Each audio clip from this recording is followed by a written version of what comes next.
Robert Posadas, ano to?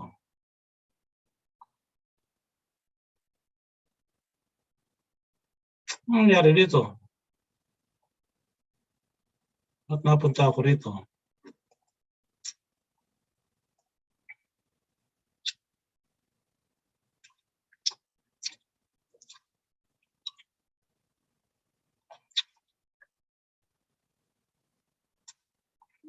Ano ito ang nagmamonito? Ano nangyayari dito? Bakit, sir? Magpupunta ako sa, kinukuha ko yung live stream ko, napupunta ako sa kay Robert Posadas. I'm trying to start the live stream eh. Naka-live na. Naka-live na tayo ngayon. Naka-live na ba tayo ngayon? Live on custom live streaming service.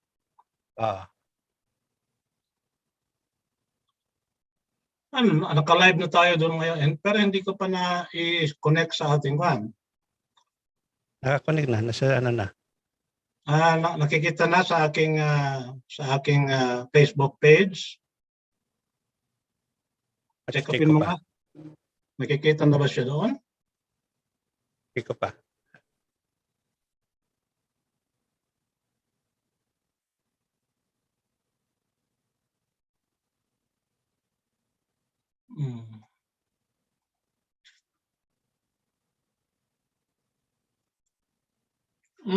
In-automatic na niya live stream. Naka-live na. Tapos ang ginagawa ko pagkatapos niyan, sinishare ko lang ito doon sa ating Paano ko ba ito live stream doon sa ating YouTube? Ito lang, sinishare ko lang ito doon sa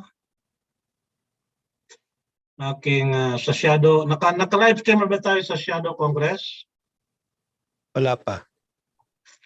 Pag sinare ko ito, mala-live stream siya doon, di ba? Makikita lang nila doon ano.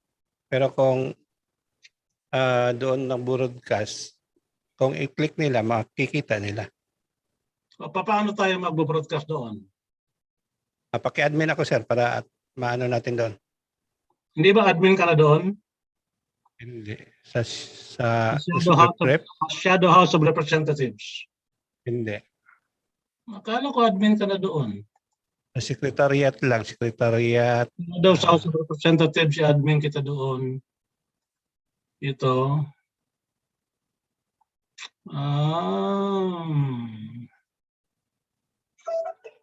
Okay, admin kita dyan. Paano kita dyan gawing admin? Click kita ang pangalan mo?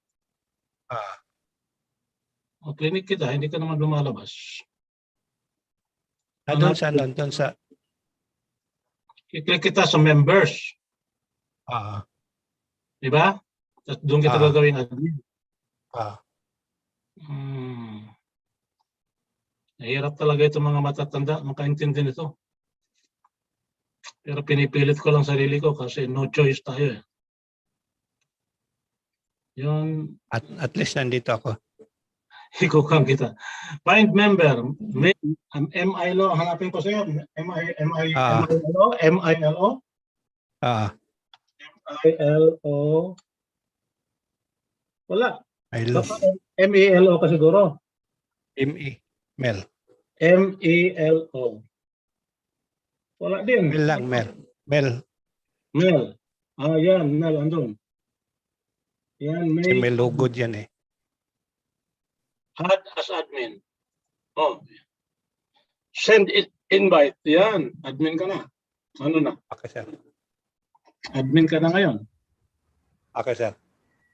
Yan. Ila-live stream mo dyan siya. Okay, good. Pwede silang mag-comment. Pwede silang mag-question sa atin. Okay, good. Yan sa live. Alright, good. Live.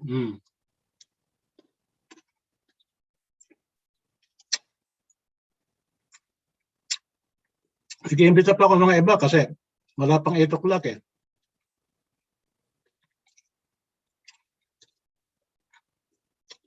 Maaga nagsipuntahan ng mga tao ngayon, ng mga iba.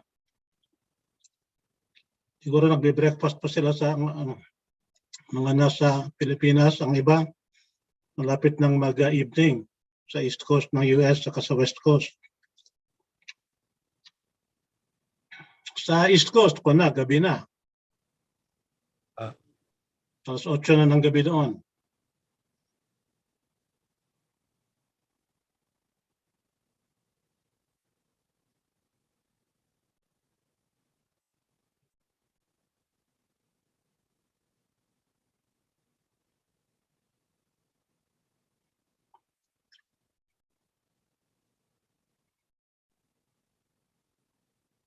Mhm.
Meron pa tayong mga dapat imbitahin.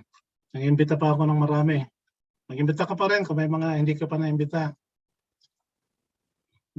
Mel, Yes, sir. kasi meron pa naman tayong 4 minutes to to time zone.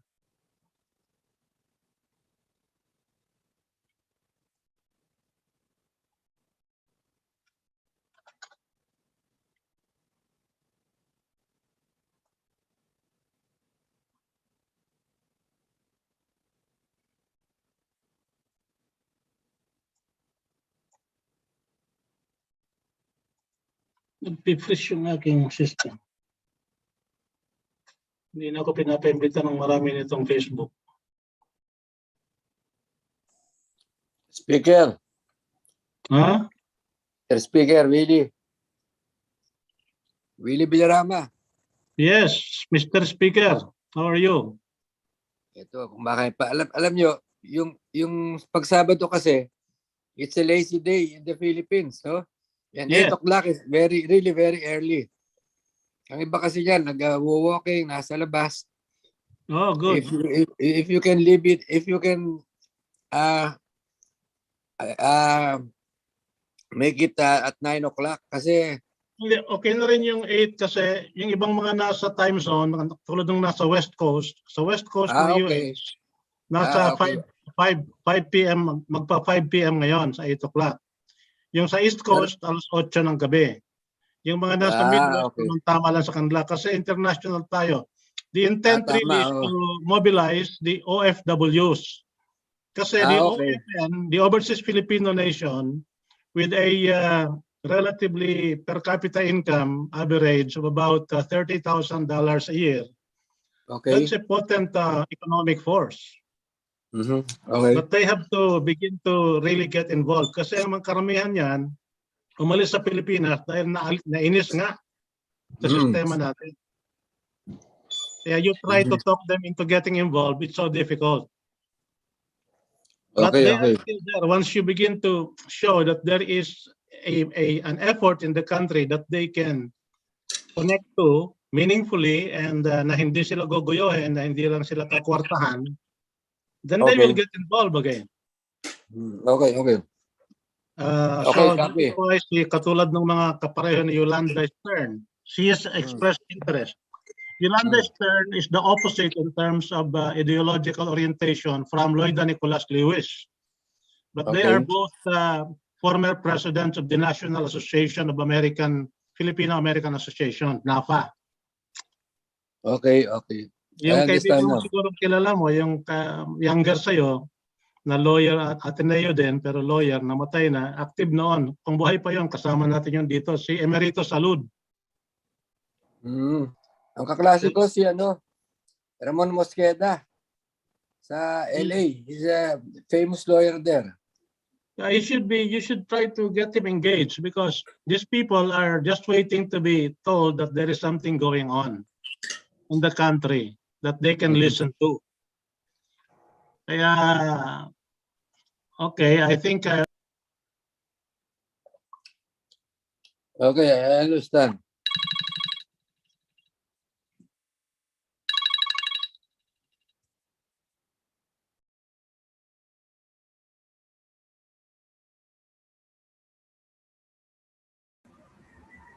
Good morning, good evening, everyone.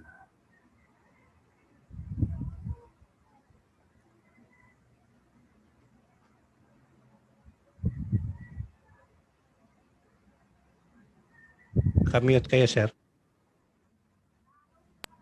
okay, nakamute pala ako. And then I was just mouthing myself. Hello, everybody. Good morning to the people in the Philippines. Good evening to the people, to the Overseas Filipino Nation in the East Coast of the United States. Good evening also to those in the West Coast who are now at 5 o'clock at the Pacific time. And of course, good morning to our perennial seaman.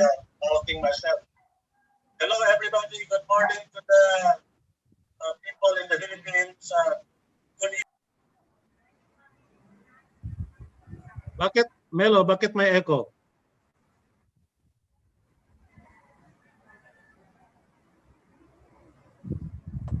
Naka-open yung YouTube ni Sir Robert. Ganon. Kaya nag-echo. Oh, I see. So, i-mute natin yung mga iba nating live stream and everything. Naka-live stream ba ito, Robert Posadas? Is this being live stream in YouTube right now? Hindi.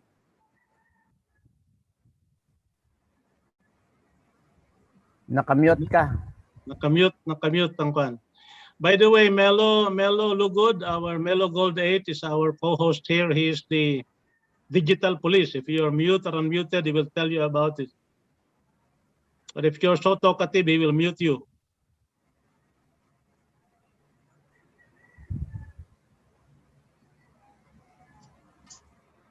You see, we have all kinds here. We have Dr. Robert Posadas, who is in a formal barong here.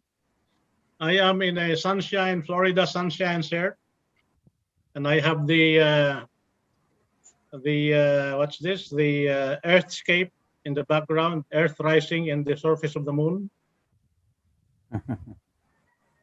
Okay, and then we have Bien Lorque, the perennial old man of the sea, who is perhaps taking his coffee now.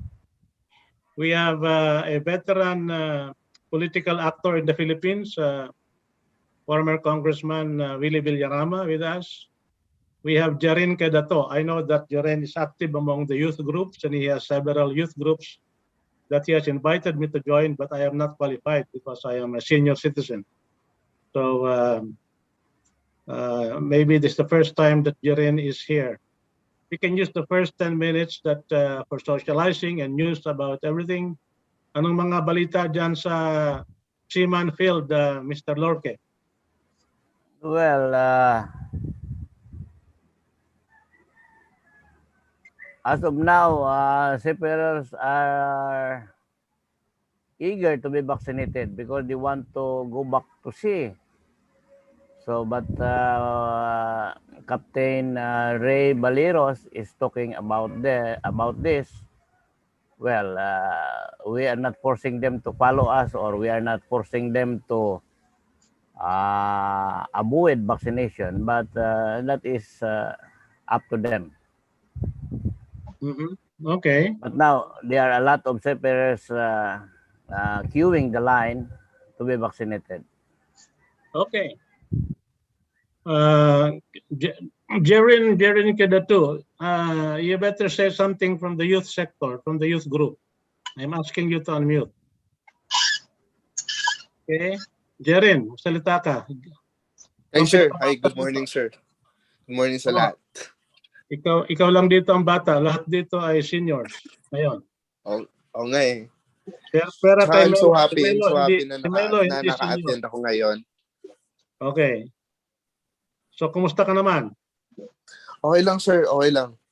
Active ano naman sa mga grupo mo? Marami kang grupong ginawa, di ba? Na tao doon yung mga post mo tapos nire-repost ko kasi nag-research ako kasi regarding doon sa constitution na yon at dapat ibalik or dapat parang maintindihan lalo ng mga Filipinos na na ganon. Yes, that's very good na nag-research ka. That's important. Let's welcome a new person with us, Mr. Eliser Hernandez. Kumusta po kayo, sir? Mr. Hernandez, welcome, and could you say something to us? Here we are, the 1899 Congress. We are resuscitating the spirit of the 1899 Constitution and also the proceedings of the 1898-99 Congress. We are trying to inform the Filipinos about them. Kasi parang wala talaga na, parang nabura na lang sila sa isipan ng mga tao. Parang wala silang mga sakripisyong nagawa. That's why we are here. We are reminding the people of what the past heroes has done. And they're reminding also the Filipino people that they have a living constitution, which we can follow. And maybe we are now 10 minutes or 5 minutes into the socialization process. Nangungumustahan tayo. But formally, mamaya, I will now give the floor here while I prepare to make my presentation. At 8:30, we have somebody who will come in as a guest, as a resource speaker for us. I invited him, Ado Paglinawan. I don't know if he will make the time. He promised me he will be logging on at 8:30, and he will give us his point of view about Rizal and the 1899 Constitution. So that is why we would expect him later on sa 8:30. Ngayon, I'm welcoming everybody, including Mr. Enrique Hernandez. That's the first time that we see him here with us. And you're welcome, and to share with us what you think. I'm very glad that among us, the youth here, Jarin Kedato told me, just announced us that he's making this research. And I think among the youth, he's convinced that the 1899 Constitution should really become our reset point, a point for which we can renew the nation, through a legal and peaceful interregnum. Somebody went off. I don't know who was it. Or there were more people kanina. Si Elisir Hernandez went off. I think maybe he didn't like what we're talking about. I don't know. It's the first time that he joined us, and he has gone out right now. But anyway, this is a very free effort that we're doing, and we are convincing everybody to join us if they can. So at the moment, I will have to relinquish the chair now to Dr. Robert Posadas. Dr. Robert Posadas, can you take the chair? Can I take the chair? Yes, you're the chairman of the meeting. You're the speaker now, acting speaker. I'll be presenting. I'll be presenting later on. Well, isn't Bienvenido is the speaker now? No, it's your turn because you already recovered your health condition. Okay? How do you know? Okay, anyway, okay. So in about 5 minutes, we'll start and open Yes, the Congress. we have invited a guest, Ado Paglinawan. He will be with us at 8:30. So during this period between now, you can preside over a briefing session, a point of information session, like a question hour for the parliament, like we are questioning everybody else about what we know about developments in the country and sharing that information with each one. You're presiding over like a question hour right now, Mr. Speaker, like the parliament. Okay. And then Melo will be controlling the technical aspects. Yeah, Okay. Melo Gold is the one in Once I charge of recognize, technical. okay. You don't have to worry about that. You just tell him, Melo, please mute somebody. He will do it for you. Okay, on this day of July 2nd, in the United States, California specifically, in the West Coast and in Florida and in the Philippines at almost 9 o'clock in the morning on July 2nd, 2021, I declare this 2021 1899 Shadow Congress Constitution officially open. So I recognize first Mr. Bienvenido Lorque for a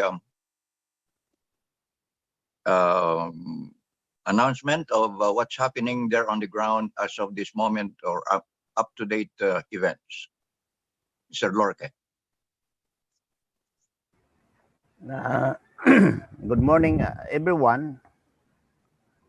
And as of now, the Filipino people are talking about anti-vaccination, and some people are also talking about pro-vaccination. So, well, that is up to them. We are not encouraging them to be vaccinated, and we are not also encouraging them to fight for the vaccination. But as we are telling them, that is up to them because they are already old enough to decide as to whether or not they have to accept it or leave it. So for the time being, talking about the Constitution, there are some rumors that the only Constitution which is effective is 1935, 1963, and 1987. But I don't believe it is really efficient because, as I post in Facebook, if you are a child, because they said that 1889 Constitution is already dead.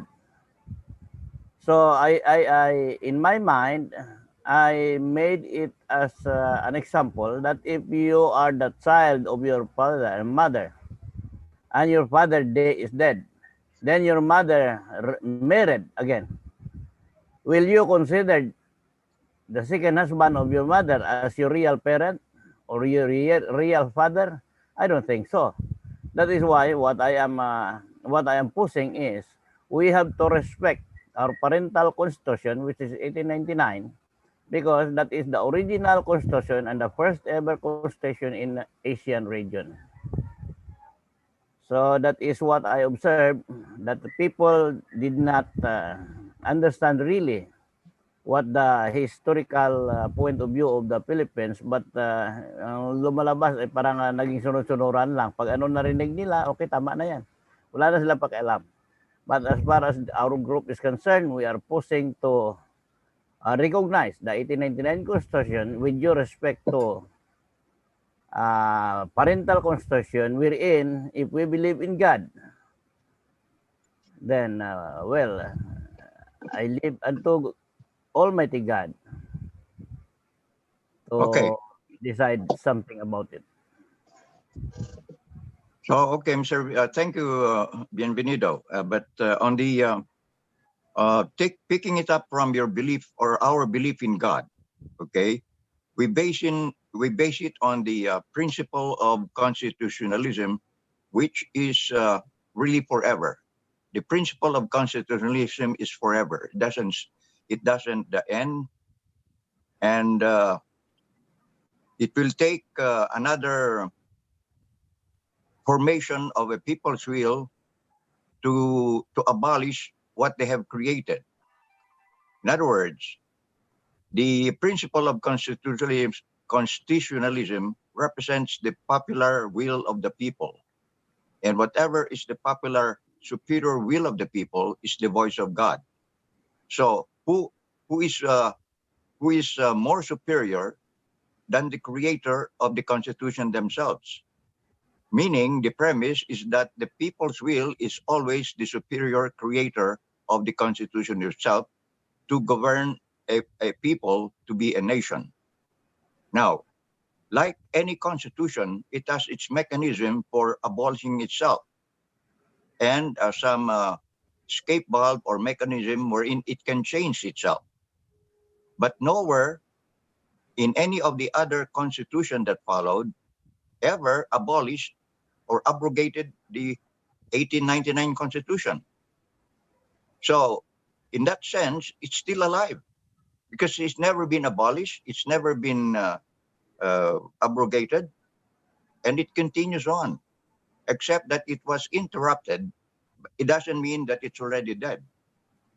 A constitution doesn't die until it's abolished by the creators themselves.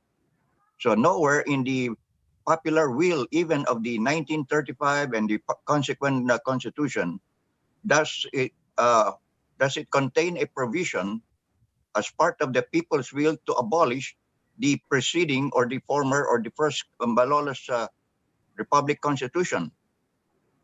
So that was the first Republic of the Philippines and the first Republic in Asia. So whichever any of the constitution that followed mentioned to abolish the Constitution. If somebody can show that, then they're standing on their premise that the 1899 Constitution. In the absence of that, what else can they say? You know, it's easy to make a general statement. Like in law or in any argument, you can always say in generality that so and so and so and so, and it's easy to make a statement of a general statement that the 1899 Constitution. Now, why is it dead? That's the hardest part. You have to follow it up with a reason why it is dead. See, it's easy to make a conclusion without any support. So tell them that if they are really convinced that the 1899 Constitution is dead and that's the only reason why they cannot support it, you know, they better come up with something to back it up as a premise or something logical that they can find in any of the subsequent constitutions to state or to make it definite that the 1899 Constitution is dead. Otherwise, they'll forever be lost. They will never be Filipinos again if they cannot find any statement or any mechanism or provision in the following constitutions that states that the 1899 Constitution is dead. It's easy to say that. Yeah. Now tell me why. How do you say that the 1899 Constitution is dead? If I were to ask you, Mr. Lorque, assuming that you will take the position that the 1899 Constitution is dead, can you make a statement to support that? No, because I read the 5 Constitution and I never find any provision that the There we go. 1899 Constitution was being repealed or abrogated. Yeah, meet them directly on point. Meet them directly on point. That's That's why I told them that the parental constitution, which is 1899, if their father is dead and their mother married again, will they consider the second marriage of their mother as the real father? Correct. So no one answer it. even if there was a divorce in the Philippines, doesn't mean that if you divorce a person, is dead or she's dead. Just like any of the following constitution, it doesn't even mention of any divorce or separation, right? Yeah. There you go. That's a nice point. Very good point, Bienvenido. So invite people that will open up, say everything that you can about why they cannot Point of support the information, 1899. Mr. Chair, Mr. Speaker. Yes. Yeah, you Well, should also pay attention to the digital raising of the hand, because we do that to catch your attention, and you should that's a bid for somebody to be recognized. Okay. You talked about yung sinabi mong konsepto ng constitutionalismo at constitution. Mahirap maintindihan ng tao yan. Iyan na nga. Ang hirap niyan kasi, alam mo, kumbaga sa Holy Trinity, yun ang Holy Spirit, hindi mo nakita eh. Hindi mo nakikita. It is the natural rule of law. It's the natural rule of law which recognizes that the welfare of the people is the supreme law. And that the practice of constitutionalism, invoking that rule, which is also recognized in the aphorism written in a decision of jurisprudence written by Jose P. Laurel in 1940, when he was a justice of the Supreme Court under the Philippine common law. And he, in that ruling, recognized the word constitutionalism, although he did not use that word. It was there. The salus populi suprema est suprema lex. Now, what do I mean why constitutionalism is superior to any particular constitution? The example here is the 1987 Constitution. That is a constitution that is now a de facto constitution. It is a constitution that is not superior to constitutionalism. Constitutionalism trumps it. Why is constitutionalism superior to a constitution? Because a constitution is just a product of constitutionalism. People who believe in constitutionalism, meaning that they want to enhance their welfare by coming together to produce a constitution of their own making, these people are practicing constitutionalism. And that's what happened to us in 1898, 1899. Our forefathers said, hindi na pwede yan, Emilio, hindi ka na pwedeng diktador. Kailangan tayo maging governed by a constitution. So these people, Bini, all the people there, Antonio Luna, told Aguinaldo na mag-constitution na tayo. At the same time, itong Amerika, gusto tayong sakupin dahil tayo daw ay mga gago, hindi tayo marunong mag-govern ng sarili natin. Pakita natin na kaya nating magkaroon ng constitution at kaya nating ipakita sa buong mundo na we can govern ourselves. And yun ang isang rason kung bakit nagawa ang constitution. Kasi the people, our heroes of the past, practice constitutionalism. They want to be ruled by law, not by the whim of a dictator, which at that time was Dictator Aguinaldo. Because we were a dictatorship in 1898. when Aguinaldo proclaimed the Constitution, the independence of the Philippines, he was acting in the by authority of a dictatorial government proclaimed by him. So, and then because of his past, his past, wherein he was involved in the killing of Bonifacio, the other leaders of our nation at the time were suspicious of the way he would use power. So they came together and said, gawa tayo ng constitution. So constitutionalism, the spirit of wanting to be ruled by law, comes before any constitution. The people came together and produced the 1898 Constitution. We were the first in Asia to produce a constitution. Even Sun Yat-sen admired us. Sun Yat-sen, who also believed in the heroism of Rizal, was the one who said, no, it's time for Asians to have constitutionalism. He admired the Philippine experience, and he talked about it a lot. And he inspired two people in China, Chiang Kai-shek and Mao Zedong, who became rivals for power in China, but they were beginning to introduce constitutionalism into the previous imperial system of China. So you see, I am trying to narrate this in this way so that we can distinguish constitutionalism from a particular constitution. So now, 1898 Constitution, 1899 Constitution promulgated in 1899 was a constitution produced out of constitutionalism. Now, why is that important? Why is this distinction? Bakit importante ang distinction na to? Importante ito kasi ang isang constitution ay gawa lamang ng mga tao na gustong maging sumunod ng mga alituntunin para they will mutually benefit from it.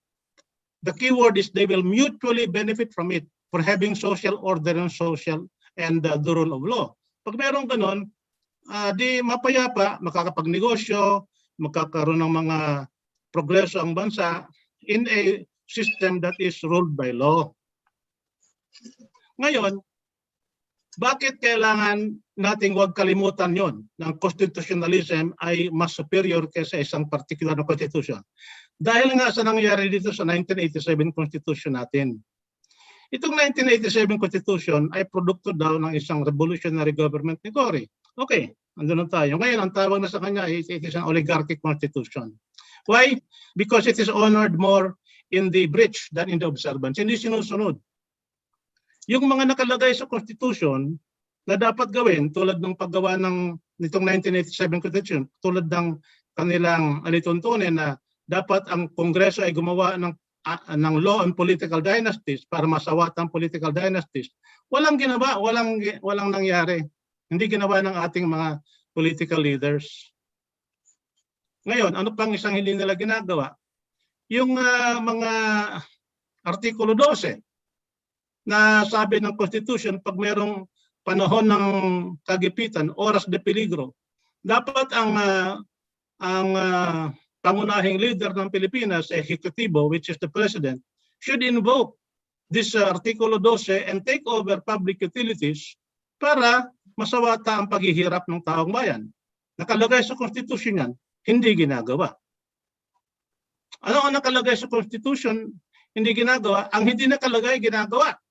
Tulad ng pagtanggal kay ERAP. Wala naman nakalagay sa Constitution na constructive resignation. Inimbento lamang ng Supreme Court.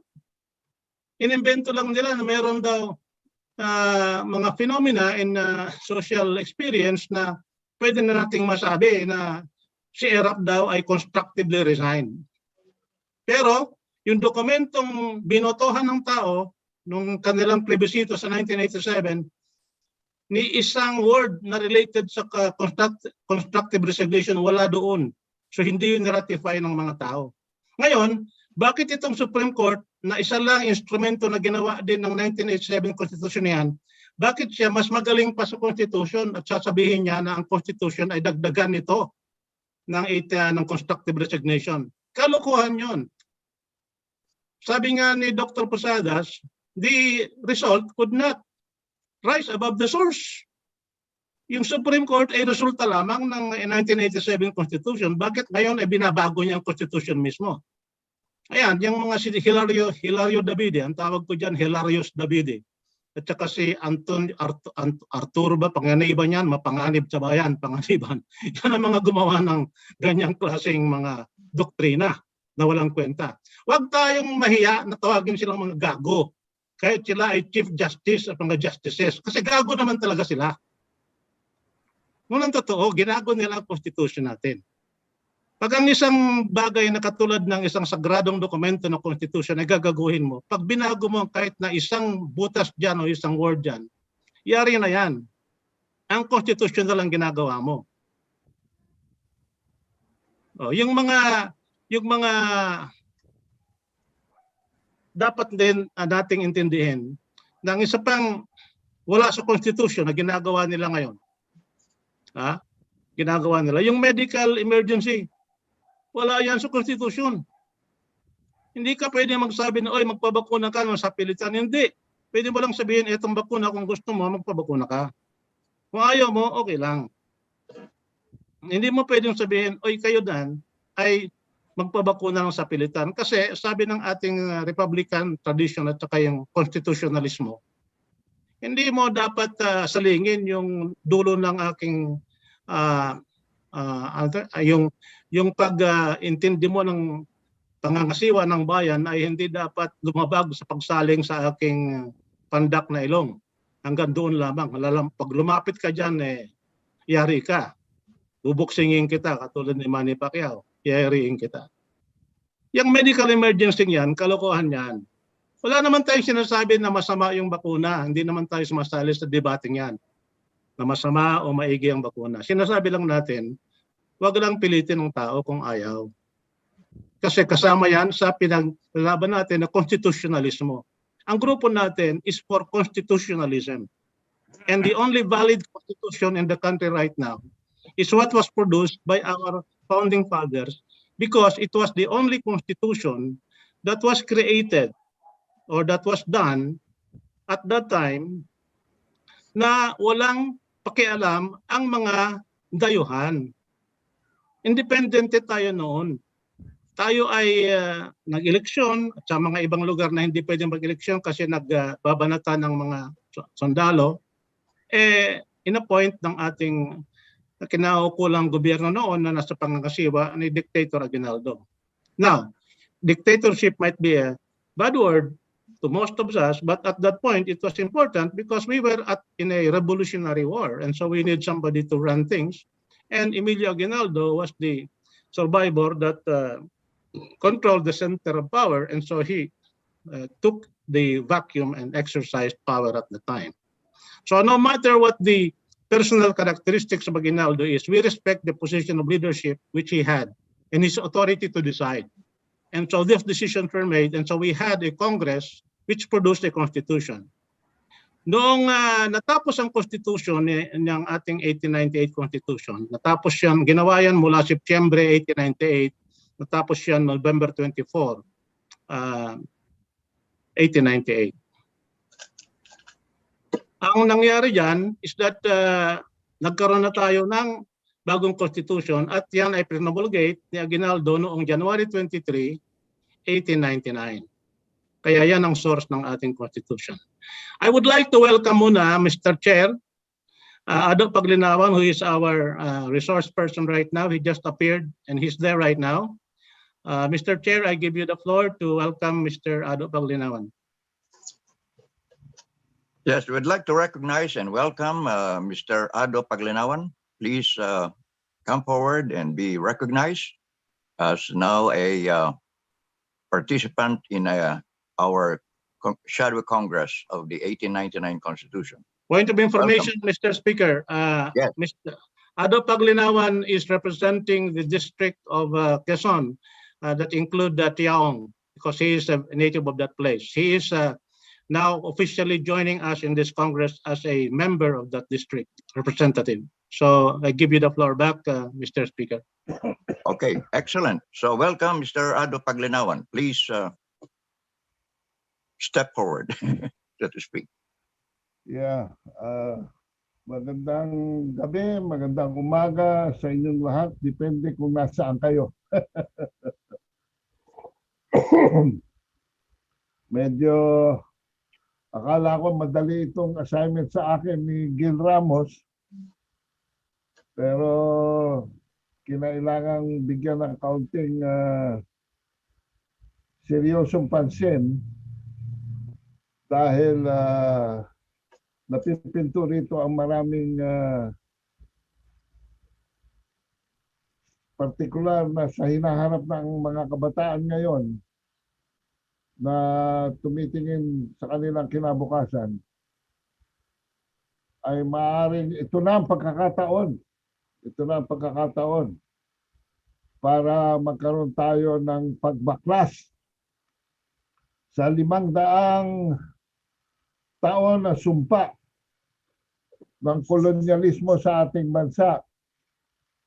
Nagsimula ito nung tayo pangalanan, hindi ko maintindihan kung base sa pangalan ng hari ng Espanyang si Felipe o di kaya ay sa kanyang sakit na syphilis.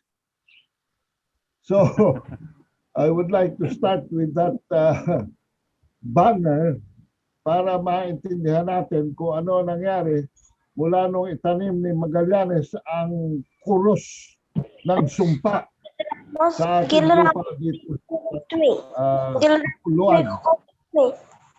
Puluan ng mga Maharlika. Anyway,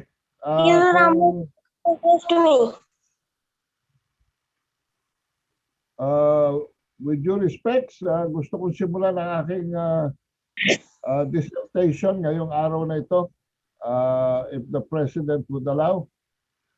At dito sa pagbubukas ay masasabi ko na sa 2 nobela ni Rizal, ginawa niyang purpose ay bigyan tayo ng 2 advice that might serve as warnings not only to the Spaniards but also to the Filipinos of during that time. Doon sa una, he served notice on the Spaniards that if the Spanish government, in order to please the friar, remained deaf to the demands of the Filipino people, the latter would have recourse in desperation to violent means and seek independence relief for its sorrows. By the way, itong aking sinasaad ngayon ay base kay Apolinario Mabini sa kanyang Memorias de la Revolución Filipina. At marami rito ay inedit ko lamang. Sa pangalawang warning ay para sa mga Pilipino na kung if they should take up their country's cause motivated by personal hatred and ambition, they would, far from helping it, only make it suffer all the more. At ito nakikita natin dahil tayo galing sa 30 taon ng Aquino the Mother to Aquino the Son, 30 years of vindictiveness, revenge, and hatred. Ang ibig sabihin dito ni Rizal ay only those actions would benefit the Filipinos which were dictated by true patriotism, which not only demands the sacrifice to the common good of personal revenge and ambition, but also requires the lack of self-interest, abnegation, and gratitude of Elias, symbolizing the love and devotion of Jose Rizal. It is undeniable that in the Philippines, the desire for improvement was great and widespread. It is not possible to explain otherwise the mistrust and hatred that the Filipinos, from the most ignorant to the most cultured, were beginning to feel through the friars in the meantime that they realized that the latter tenaciously opposed all reform. Hindi talaga pagbibigyan ang mga Pilipino.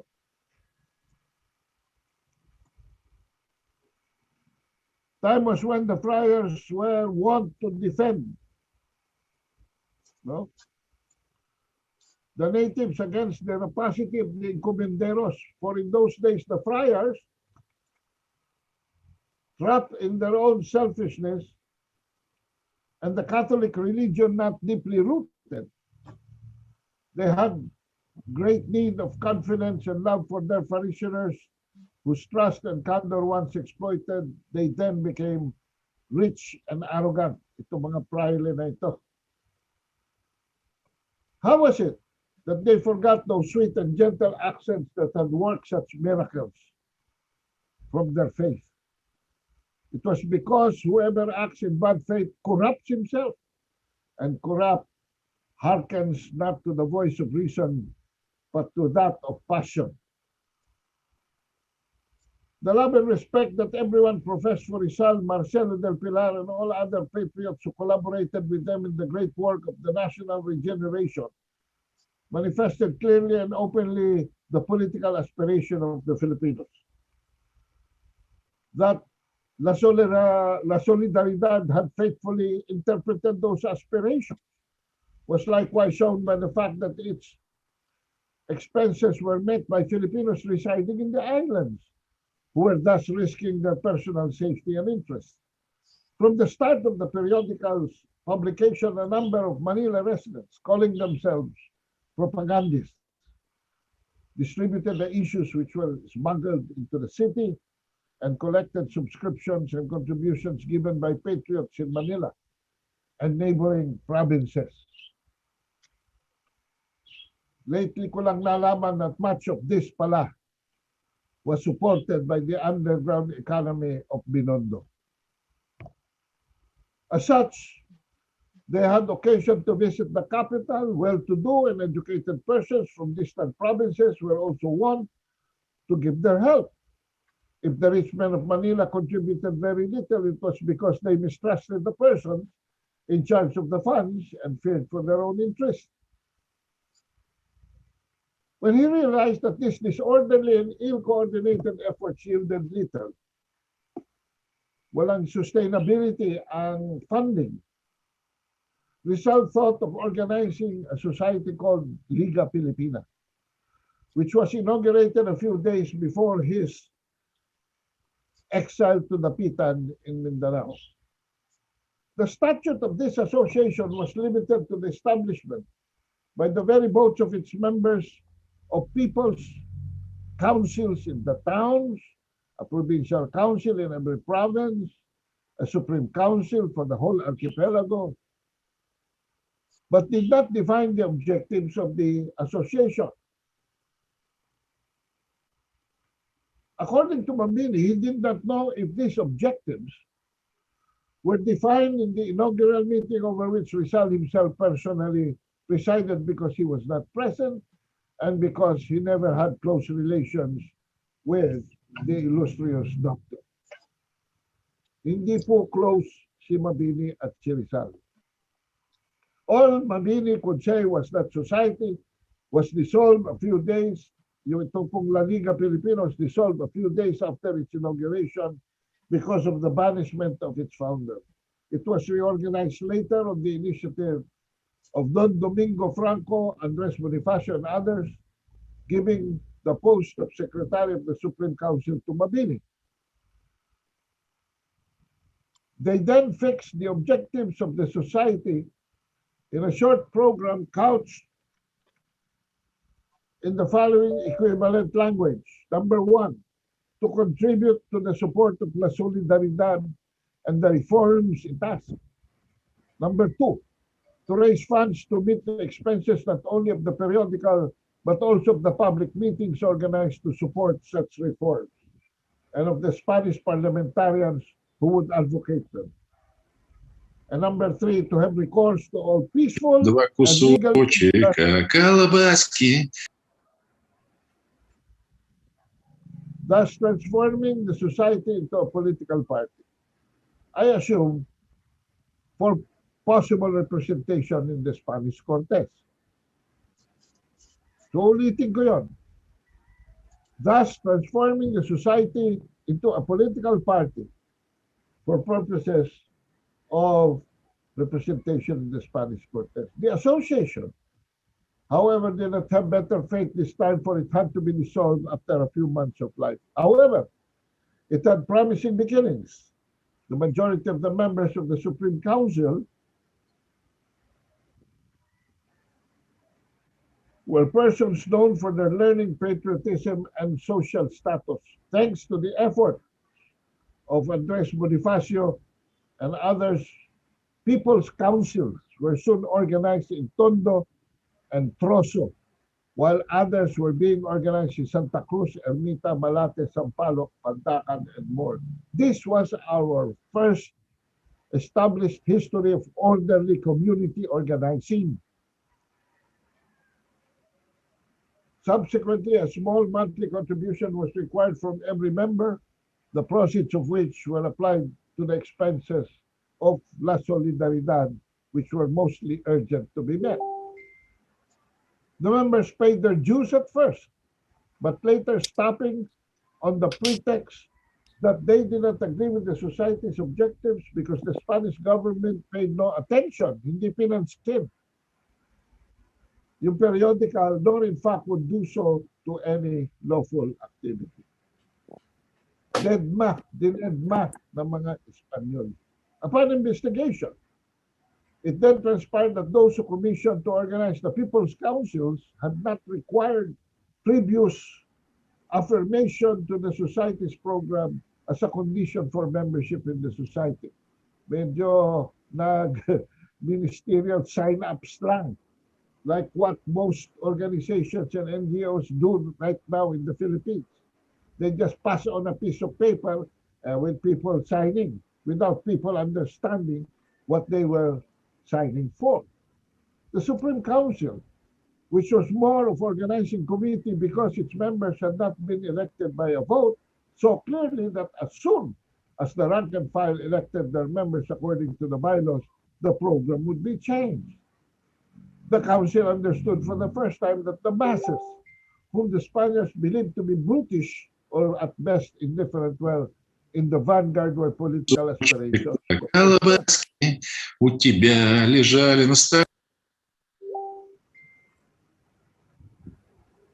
Realizing that the work of conciliation and compromise was bringing no results, the council declared the dissolution of the society so that disagreements among its members should not lead to its discovery by the authorities. Those who were in favor of keeping up with the fortnightly publication formed one group called Compromisarios, because each one engaged to pay a monthly contribution of 5 pesos to meet its expenses. Andres Bonifacio, for his part, reorganized the society under the name of Katipunan ng mga Anak ng Bayan, Association of the Sons of the People, already with independence as its objective. And we already know the Katipunan grew very rapidly because the insolent and provocative way in which the priors carried out their campaigns had exasperated the masses. But if the political organizations had been permitted in the archipelago, and if the middle class, which was the most educated and influential, had been able to move freely, it could have undoubtedly calmed the people's anger down and obstructed the growth of the Katipunan, since that class was resolutely in favor of La Liga's program, even after having endured most cruel sufferings, even more after the Pact of Biak na Bato. So this is the first part. Fast forward tayo to the American time. Dito nagsimula, saan nagtapos. As Mabini had foreseen, our improvised militia could not withstand the first blow struck by the disciplined American troops. Fast forward tayo sa Amerikano.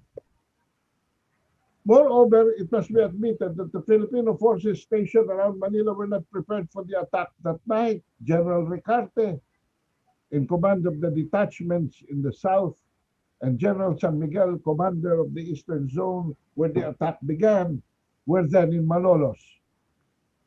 Little accustomed to the war, Filipino commanders and officers hardly appreciated the value of military instruction and discipline, so that the emplacements were not served with anything approaching order and precision. The Filipino General Staff had not studied or laid down any plans for offensive or withdrawal movements in case of an outbreak of hostilities. Emilio Aguinaldo, who had scant appreciation of the advantages of a unified command and coordinated tactics,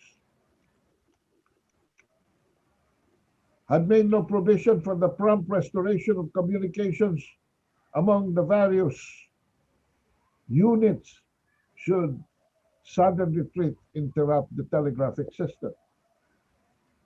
He wanted to keep his forces around Manila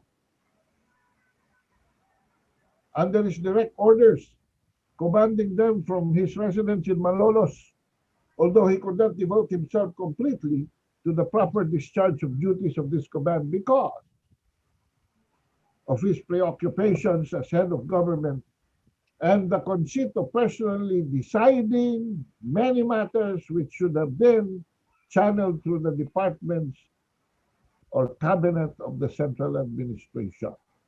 Micromanager po si Emilio Aguinaldo.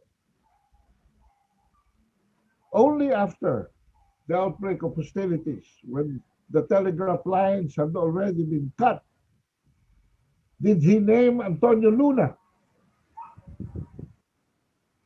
General Antonio Luna, commander of the forces operating around Manila. But by that time, the various army units had already evacuated their own emplacements, their old emplacements, and communications among them had become slow and hazardous. Furthermore, Luna resigned his command shortly afterwards because the war minister had disapproved one of his dispositions. He, however, resumed command of the defense operations north of Manila when the provincial government was compelled to leave Malolos for Isidro in the province of Nueva Ecija. Luna was able to raise fresh forces in Calumpit, forming a number of companies composed of veteran soldiers from the former native army organized by the Spanish government. And with these troops as a core, he imposed a stern disciplinary system to stop demoralization of the troops. But many commanders, jealous of their authority, withheld from him the effective cooperation that was necessary. This led to the cashiering by brute force of commanders who did not recognize his authority or the court, marshalling of those who abandoned their posts in the face of the enemy, or the disarming of troops that disobeyed his orders. In spite of all this,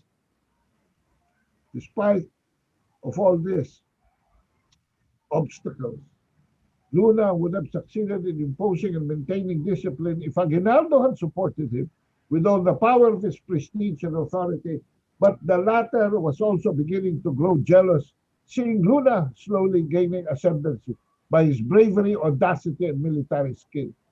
All those affronted by his actuations were inducing Aguinaldo to believe that Luna was plotting to wrest from him the supreme authority and power. So after the Calumpit Bridge had fallen to the American forces, due mainly to the scarcity of ammunition, Luna rushed to see Mabini in San Isidro and entreated him to convince Aguinaldo at that time had come to adopt guerrilla warfare. Mabini promised to do so, but while making it clear to him that he may not get anywhere because his advice was hardly heeded in military matters, inasmuch as him not being a military man, but a man of letters. Mabini could not keep his promise because he did not see Aguinaldo until after some time. Besides, having relinquished office to his successor, Don Pedro Paterno, in the first days of May 1899, Mabini left for the town of Rosales near Bayambang. That date is important because May 1899, nandyan na po ang Malolos Constitution. A few weeks later, Aguinaldo sent a telegram asking Luna to see him in Cabanatuan for an exchange of views.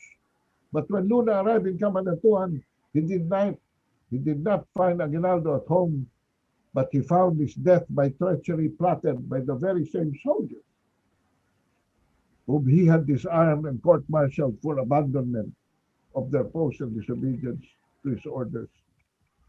Colonel Francisco Roman, who accompanied Luna, died with him. Before his death, Luna had his headquarters in Bayambang and had reconnoitered Bangued to determine if it met the conditions for an efficacious defense in case of a retreat, because Luna was trying to draw the American forces farther to the north.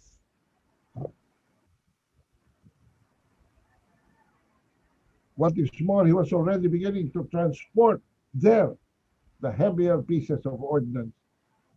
While Luna was being murdered, Aguinaldo was in Tarlac, taking command of the forces which the deceased had organized, establishing his government in Tarlac, wasting his time on political and literary activity.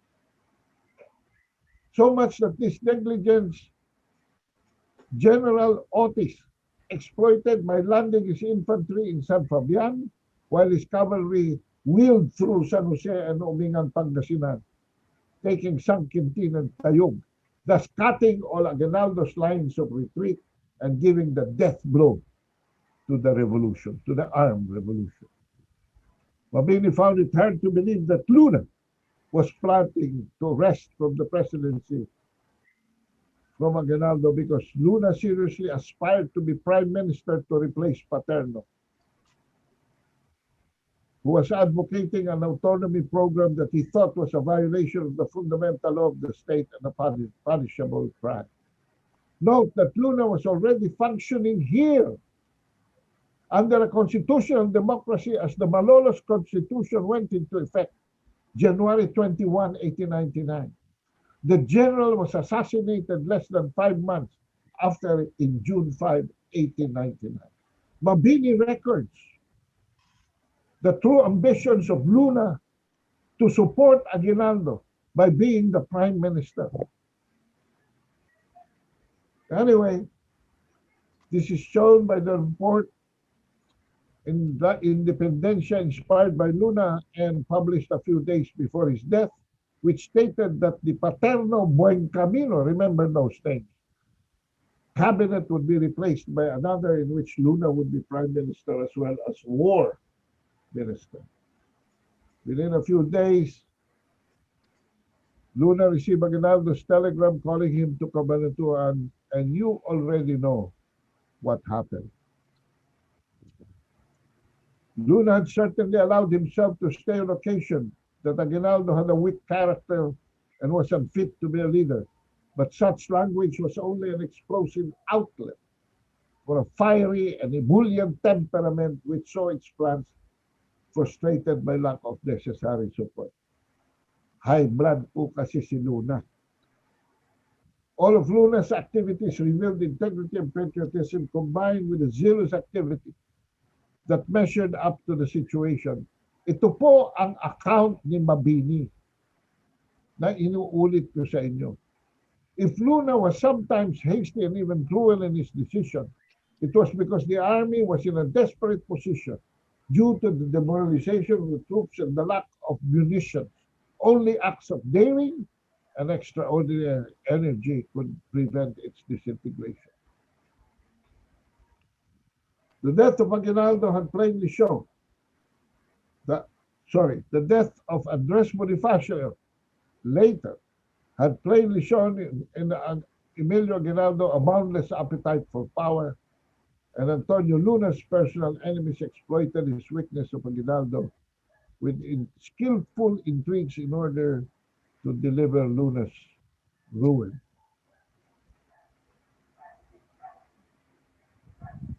Can we say, therefore, that if Aguinaldo, instead of having Luna killed, had supported him with all his power, the revolution would have triumphed? Well, we could do a presumption.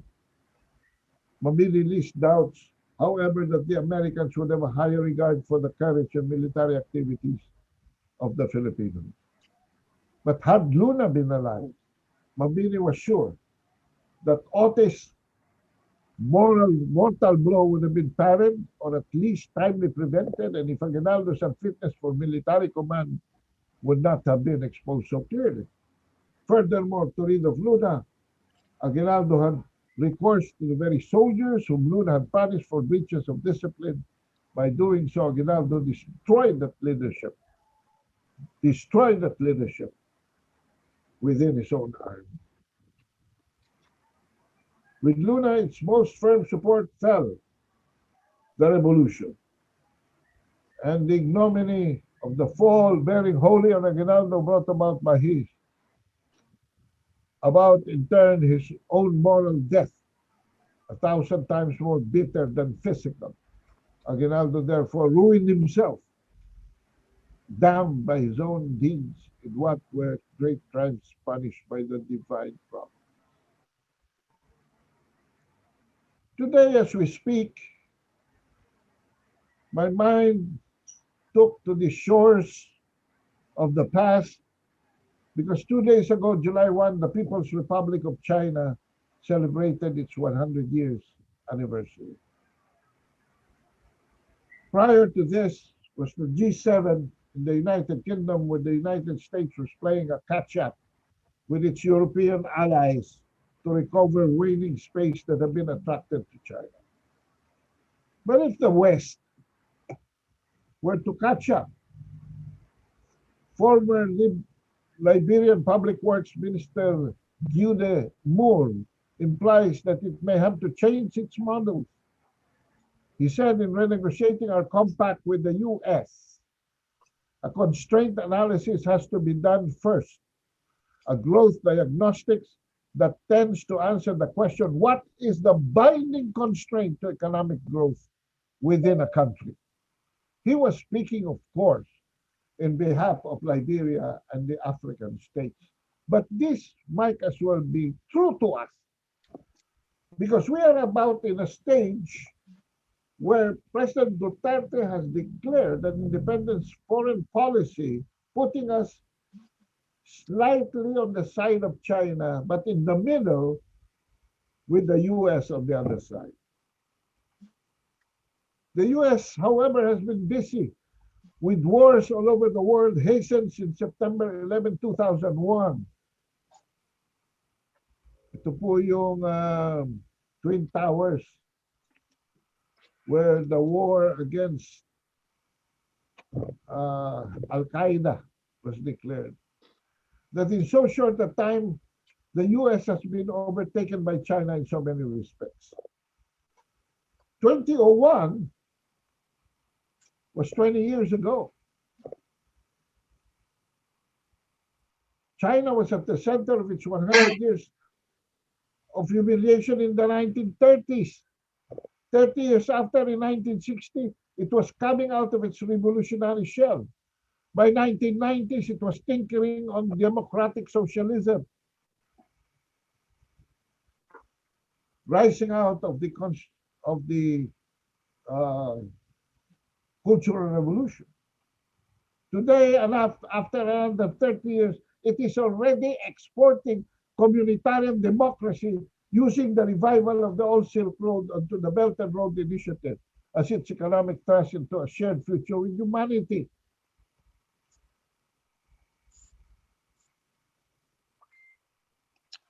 As recent as 10 years ago in 2010, Dr. Bao Gang-go asked, to what extent will democracy expand in Chinese society in the next few decades under the auspices of one-party rule and under the system of a corporatist state?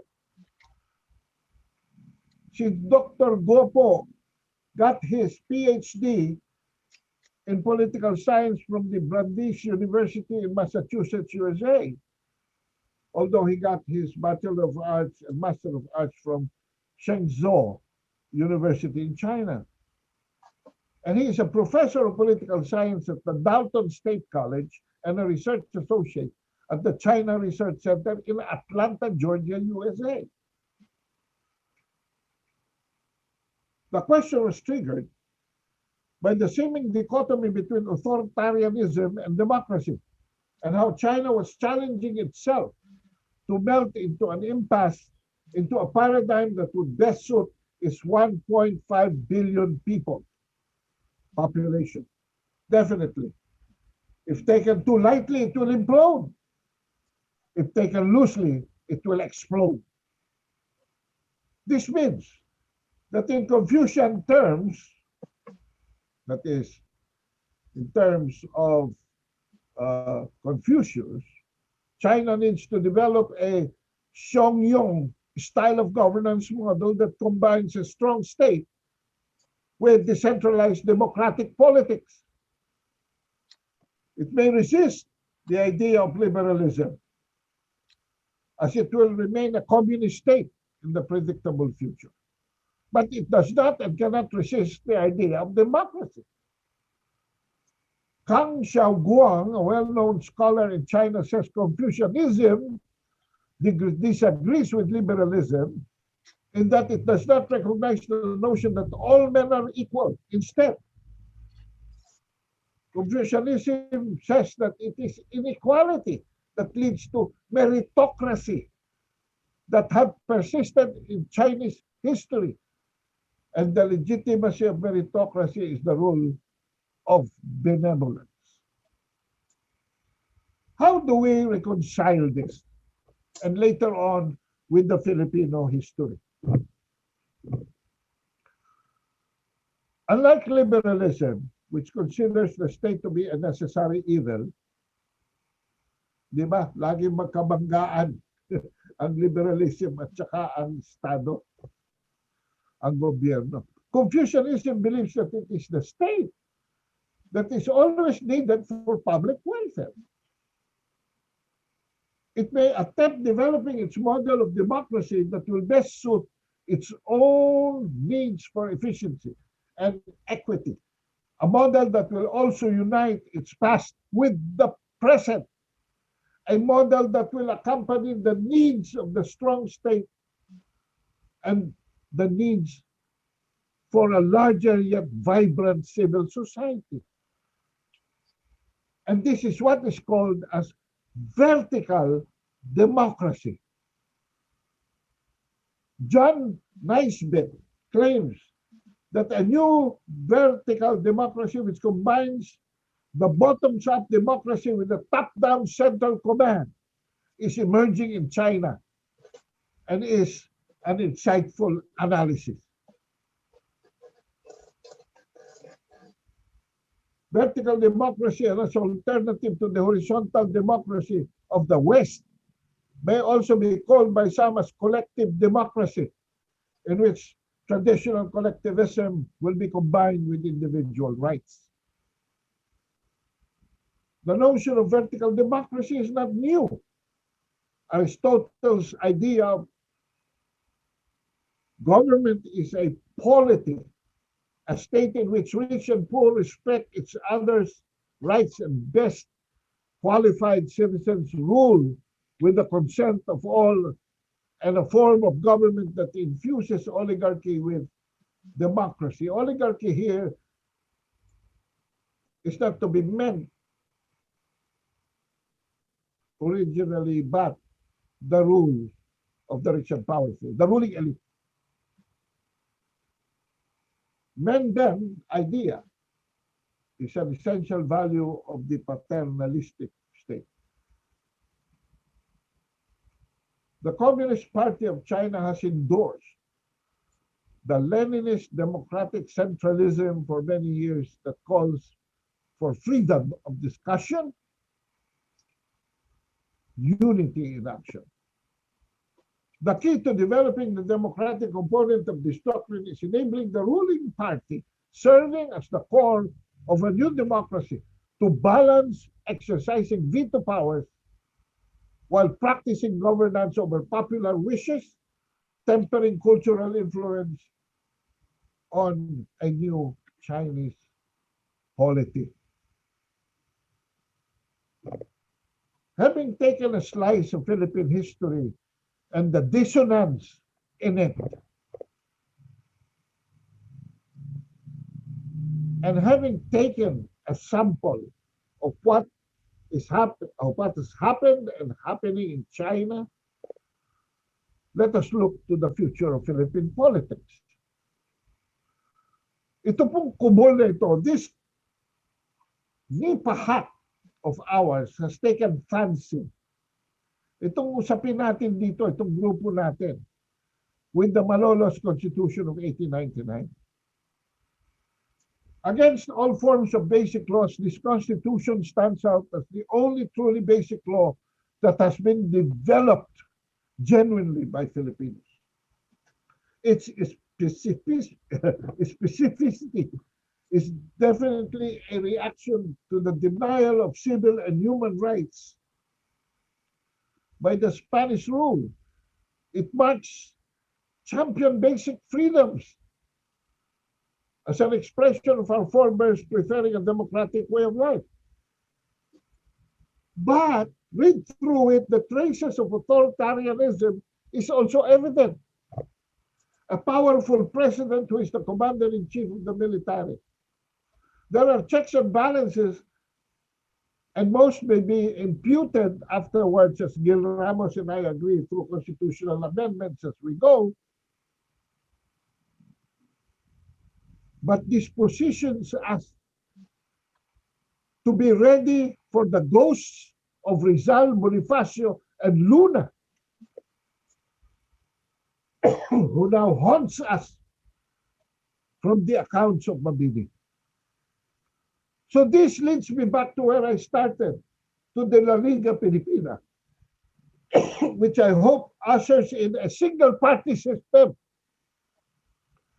But even before that, I wish to say that our tendency to legalisms must be tempered by a cultural reorientation of our people back to the Bathalas, where we came from, as we were mga Tagapulo, people of the islands, and this Luzon, Visayas, and Mindanao, Luz Biminda, has become a melting pot of migration from all around us, including the Chinese and the Arab traders. If China eventually succeeded defining itself to the modern man, it was the paradigm shift that Hu Jintao reintroduced from its long history to define the characteristics of China's communism. It had to be done because with the economic power blending with the political power wielded by the Communist Party of China, the temptation to transforming into a second hegemon, given the US activities around the world, was becoming very strong within China and its leadership. Left alone, that would spell a third world war or a more bitter Cold War at the very least. It was the effort of Hu Jintao reviving the preeminence of the Mandarin term Hosui onto the centrality of the Chinese consciousness. Translated, this meant promotion of the harmonious society, reconciling a strong central power in coexistence with democratized population base. In internationalizing this principle, Xi Jinping now successfully extends this to promote a harmonious world of a community of shared future for humanity. China's use of its economy as soft power is a deliberate move to stray away from US hegemony to avoid a confrontation where all sides lose. If China can modernize Confucian and arrive at a win-win solution, we can revive our humble beginnings nurtured with the ideals of Jose Rizal, the courage of Bonifacio, and the tenacity of Luna, with Mabini as our recording secretary, together with the political infrastructure of the Malolos Constitution, to arrive at our own version of a vertical democracy. This will give direction to Kani Lutayag's trinity of political liberation, economic emancipation, and social concord. And those who wish to truncate our present governance madness with a revolutionary government, but with little or no bloodshed. Maraming salamat po. Thank you and good day. I now open myself to questions. Thank you, Mr. Ado Paglinawan. And now the session is open to interpellation on the point of information of Mr. Ado Paglinawan. Bienvenido. Any question or comment?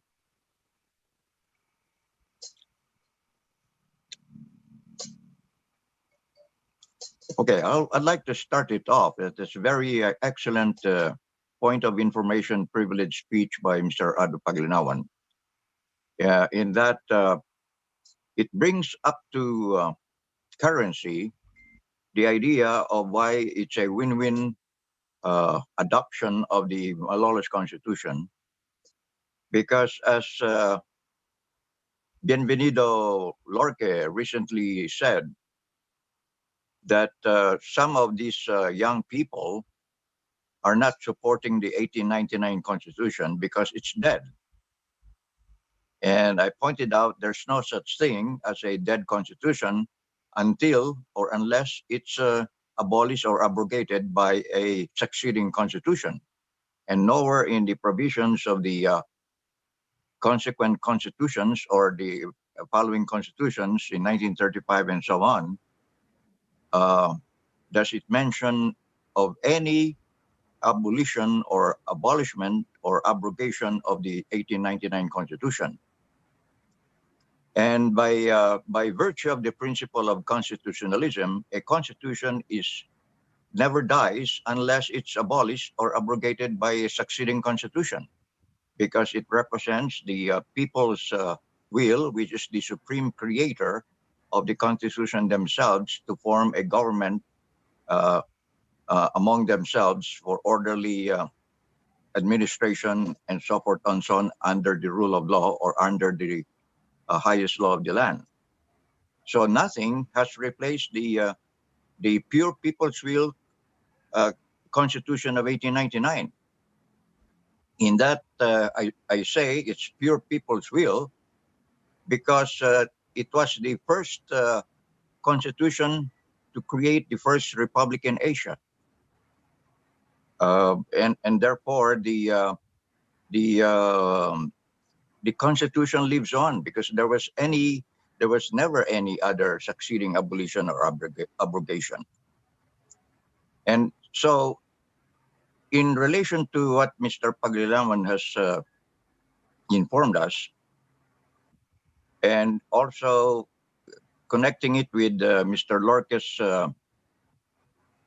statements that the young people now do not support the 1889 Constitution just for the pure reason or for just the reason that it's dead. You know, it's never dead unless it's abolished. So it's very easy to make a statement for somebody to say that a constitution is dead. And for that matter, in relation, when there is the concept of divorce or separation, when somebody separates or divorces a person, it doesn't mean that the person is dead.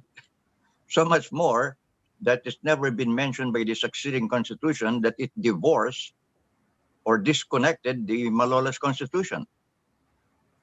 So therefore, what I'd like to point out, this is very, very relevant and an excellent reminder to our young people that in order for them to give meaning to their current lives, you know, as Filipinos, they better think twice before making any decision or a definite decision that they will not support the 1899 Constitution if they're not going to relate their present lives with the living past. I say living past because the Constitution lives on. And it represents the blood, sweat, and tears of our forefathers, just like they pay respect to their forefathers. So in order for them to have at least a meaning in their lives, they should recognize the past. And in so doing, at least study and make reasons why they cannot or they can support the Malolos Constitution because it's part of their living past. So, Mr. Mr. Paglinawan, President, you know, I admire your point of reference to the Malolos Constitution. And as I've said, the session is open to interpellation. I recognize President, Mr. Lorque. Well, as the millennial said that the 1899 Constitution is dead, I doubt that they have committed a big mistake because the 1987 Constitution, considering that they made it legally recognized. However, they also failed to follow the mandate of the provision in Article 14, Section 3, Paragraph 1, which states, all educational institutions shall include the study of the Constitution as part of the curricula. Now, the question is, if these people questioning our intent and purpose to adopt the 1899 Constitution, which says that it is already dead, why they are not following the provision of the present Constitution, which is mandated that it is mandatory to be curricula in college. So these people who are questioning us to adopt the 1899 Constitution, do they really recognize their own Constitution at present? Because as far as the present Constitution is concerned, in colleges they are not teaching this in college. The Constitution, I mean, is not taught in college. Why? So meaning to say that they themselves is abusing or violating the provision of the 1987 Constitution for this purpose. Therefore, my very intent and purpose is to adopt the 1899 Constitution because this is our parental constitution, which Kaado had mentioned that our heroes died for this. Thank you. Geoffrey Balsa wants to speak, I think, Mr. Speaker. Yes. You are not recognizing Geoffrey Balsa. You should look at gallery view and look at the raised hand of people. Geoffrey Balsa has been raising his hand. Thank you very much. Okay, anyway, I don't see it, but Mr. Balse, okay, go ahead. I recognize Mr. Balse, please. Thank you, Dr. Posadas, Mr. Speaker, and I also wish to commend the brilliant presentation of Mr. Paglinawan. I am truly honored to be in the company, even if it's in cyberspace, of distinguished and scholarly gentlemen. It's a very sad but challenging situation where the current generation of millennials is confronting our drive to return to the Malolos Constitution of 1899. And I think we have to explain it in a language that they will understand. Right now, our generation of millennials, millennial Filipinos, pale in comparison to their counterparts around Southeast Asia. And it's quite embarrassing that countries like Vietnam, Cambodia, and Laos are willing to pay higher salaries for our teachers in order to teach English in their schools. And I have encountered so many of them during my travels around Southeast Asia. Quite heartbreaking. And we can look back in 1986, 1987, at that crucial moment of history that if we had only crafted a proper constitution, we could have been at least at the same level of Thailand, and we would not be exposed to such an embarrassing situation where we export our people and not our products. We can even look further back in 1972. Had Marcos crafted a proper constitution, we would have been at least as prosperous as Malaysia, that is now an IT hub, enviable around the world.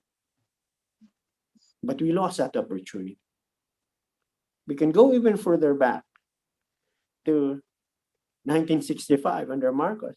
Had he taken the initiative, we could have been at least like Singapore at best. And let's go further back. Under the presidency of Ramon Magsaysay, had he pursued a constitutional reform that would have adopted a land reform with cooperative development, the same way Taiwan had done, which is what he wanted to do, then the Philippines could have been another Taiwan. You can just imagine. And if we go further back, let's go back to where it all started. Had we, at the birth of our nation, the First Republic, had we adopted our own constitution and asserted our sovereignty back then, like Japan, remember that the Philippines was second only to Japan in Asia at that time. Then the Filipinos should have been on the same level as the Japanese. And we lost that opportunity. So it is this time we question the millennials. Are you pleased? Are you satisfied with this slow tendency, this trend towards mediocrity? Or would you like to wake up and correct the errors of our forebears and return to the very constitution that would have given us a chance to have joined the League of Nations, the family of nations, as an equal? That's what I'd like to contribute, and I thank you very much for this opportunity, for having listened, and I wish I had listened to the whole talk. Thank you. Thank you, Mr. Geoffrey Balse. Mr. Anybody President, else on point of interpellation for Mr. Ado Paglinawan? Please. Can I please Willie comment, Mr. Villarama?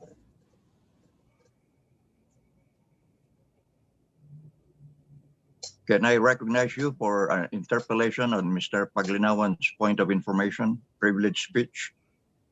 I just want to greet Kaado, who has been my idol for quite a time. Magandang umaga po, Kaado. Magandang umaga po. Maganda po ang inyong mga nasabit for this hour. Gusto ko nang makinig sa mga pinag-uusapan. At alam niyo naman na lahat ng inyong mga post ng mga nakaraang mga taon nababasa ko. Nalulungkot lamang ako at di ko kayo nasasamahan sa mga pinaglalaban nyo, lalo na sa mga halimbawa doon sa airport sa Bulacan for certain reasons na medyo naiintindihan nyo naman siguro katayo ako. I belong to a group na medyo conservative. At bibigay galang lamang ako doon sa happy namin para huwag naman na lumabas ang parang masyado akong lumalaban sa mga investors. Pero nagkakaintindihan po naman tayo, Kaado. Welcome to our Congress. Yun lang po. Salamat po. Salamat po. Okay, in the meantime, I have a question for Mr. Paglinawan, please. Mr. Paglinawan, you were mentioning that General Luna was already beginning to enforce the 1899 promulgated Constitution? And can you further explain and clarify or confirm that General Luna was already beginning to enforce the 1899 Constitution under the presidency of President Emilio Aguinaldo? Mr. Paglinawan? Okay. Ito pong sinamarize ko actually is the memoirs of Mabini sa kanya. Ito pong aking actually is memoirs of Mabini. And it's a first person account na actually ang problema kasi po nila nun talaga hindi naman katulad ngayon na talaga nakapag-uusap tayo. We are able to talk to each other in the modernity of technology. But communications then was very bad among them, especially because the telegraph system was no longer functioning. And I don't think the Katipuneros developed a messenger system just like yung mga tao ni Ertugrul doon sa Ottoman Empire o di ka yung mga dynasties. They had a very efficient way of exchanging messages even by horseback or by foot. But definitely communications was one of the major problems of our independence movement. So much that what Luna was sharing with Mabini, and in fact even publishing doon sa newspaper po na in-inspire ni Luna, yung La Independencia, ay hindi naman ho nababasa lahat ito noon. Media was not as extensive. Now, added to the fact na maraming mga intrigero na nasa gitna. These were people who were basically ilustrados who didn't want to lose their position even as early as the Spanish time to the American time. These were people, sina Camino, Paterno, who were advocating that in fact we should be just a part of the Spanish Cortes during the Spaniards, or working towards the pacification movement and making it easy for the Americans to normalize the situation in the country. There are those who would want to fight, which were part remnants of the Katipunan, but there were those who were also pacifists. So society then, unlike our politics now, was not polarized. Mahirap mag-polarize, mahirap mag-crystallize ng public opinion precisely because there was no efficiency of communication. And so this was, I would even assume in good faith, was not properly communicated to Aguinaldo. In fact, the reverse. Yung mga nakakaalam po nito, those who knew about this, were even using it to their advantage to sow intrigue between Aguinaldo and Luna, without necessarily saying that they want to sabotage the Katipunan. But that would be the necessary effect. So the ambition of Luna was not really to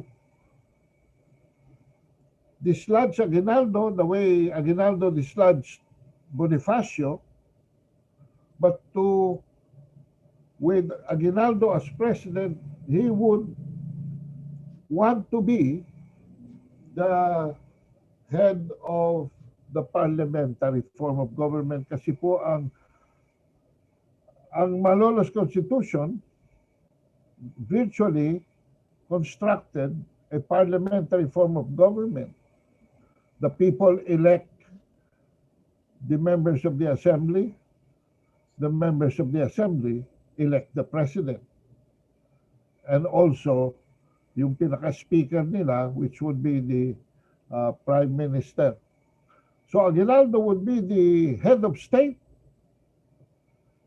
and maybe Luna would be head of government, or if not, head of the legislature, while at the same time, the war minister. Yun ang kanyang posisyon doon sa parliamentary. Siya yung magiging war minister, and at the same time, the convening chairman or the prime minister of the assembly. This was not communicated properly.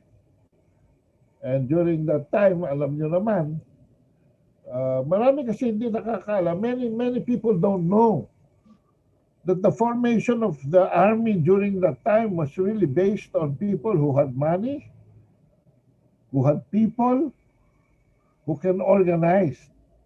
That is why marami tayong we had so many generals we had so many people who became generals because they could form their own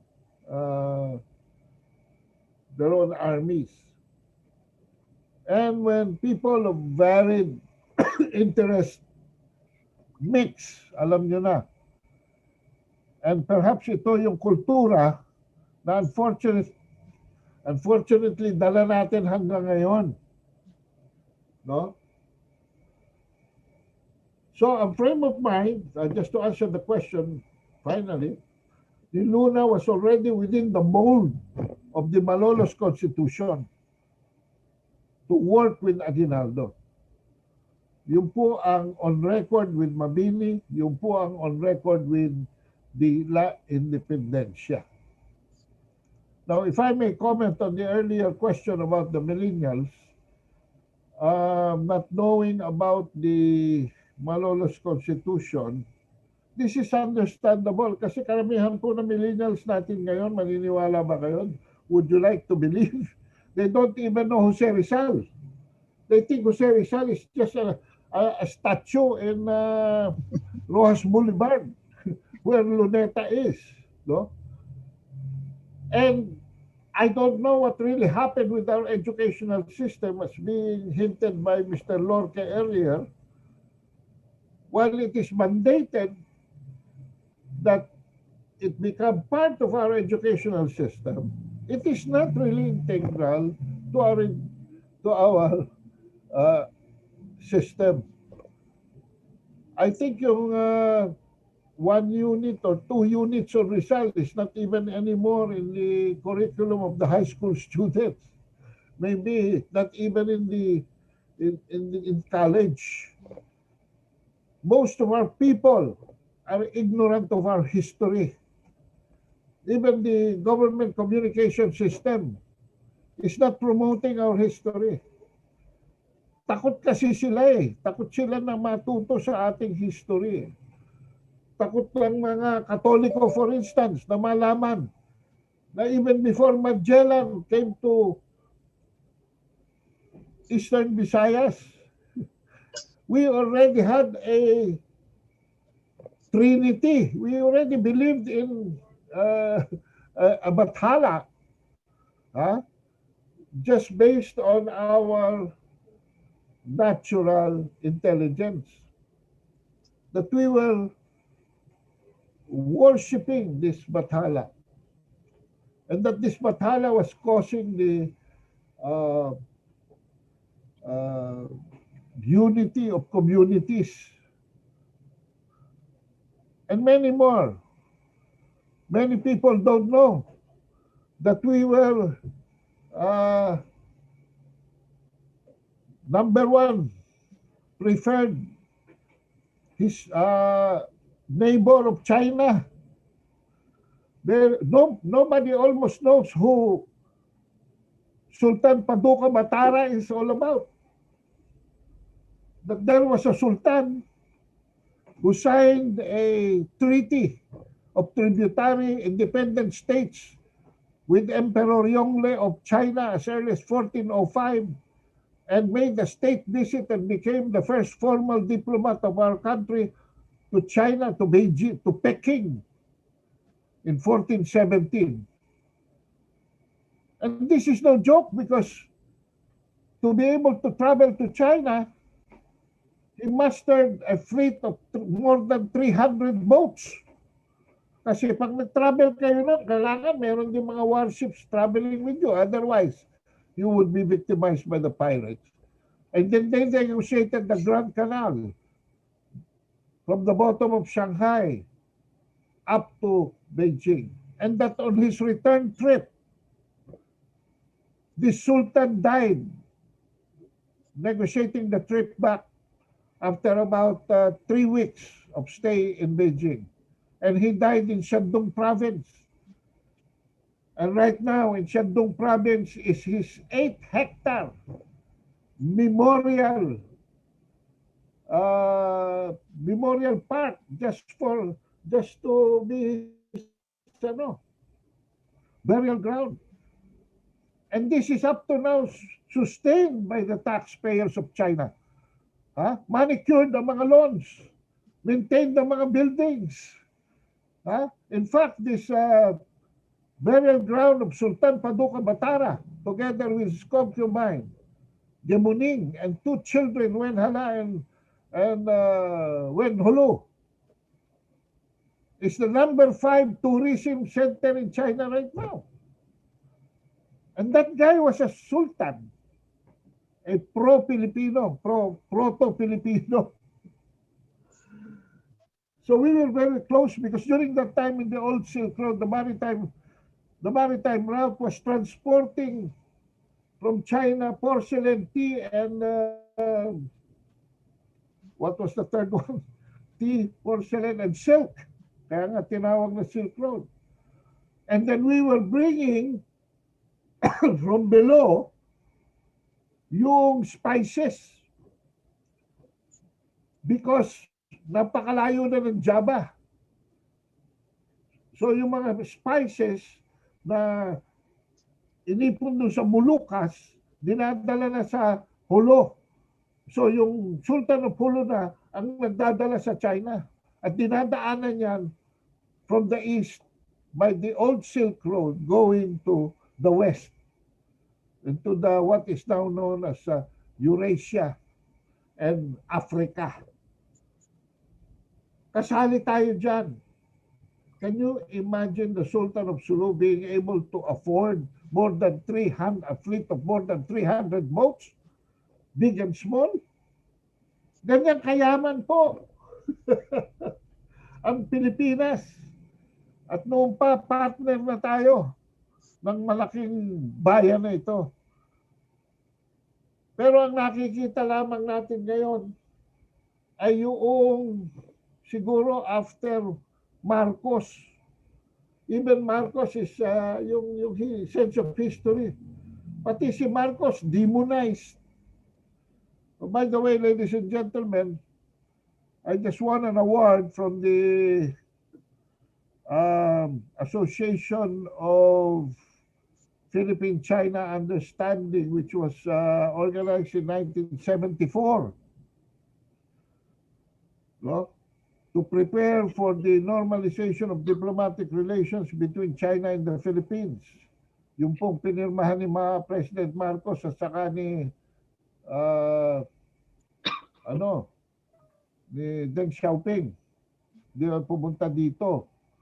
No? 1 year before, tinatag itong APCU. And this year lang sila nagsimula ng awards, and I was one of the awardees. Somebody headhunted me and nominated me in secret. Nagulat na lang ako.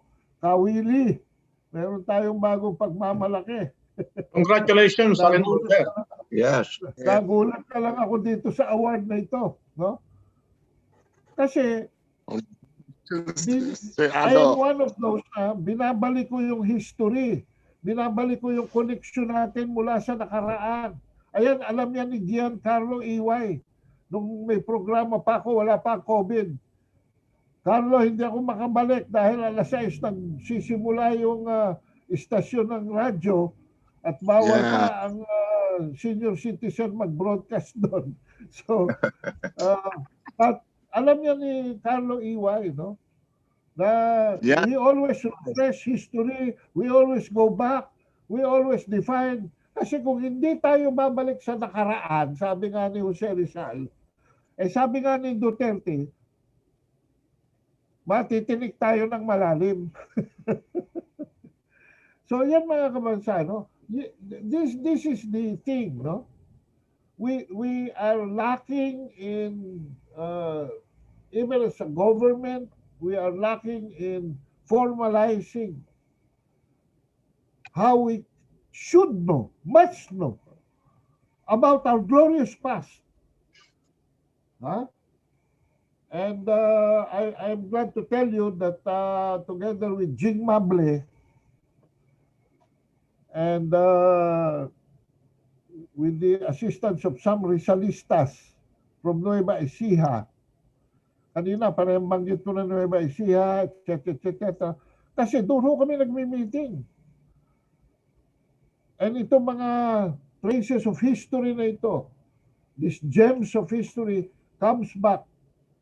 And before we go, I am 73 years old already. I'm also in the pre-departure area already. I am doing my share in trying to bring this to mass media and social media para maintindihan ng mga kabataan natin so that our young will be able to know and treasure our glorious past. Because if we don't know this past, if we don't know Rizal, if we don't know Bonifacio, if we don't know Mabini, anong silbi niyang Malolos Constitution na yan? Wala po. The Malolos Constitution will come to naught if we cannot relate it to the very people who died, who sacrificed, who labored, so that it could be set up diyan sa Barrio Sowin Church in January 21,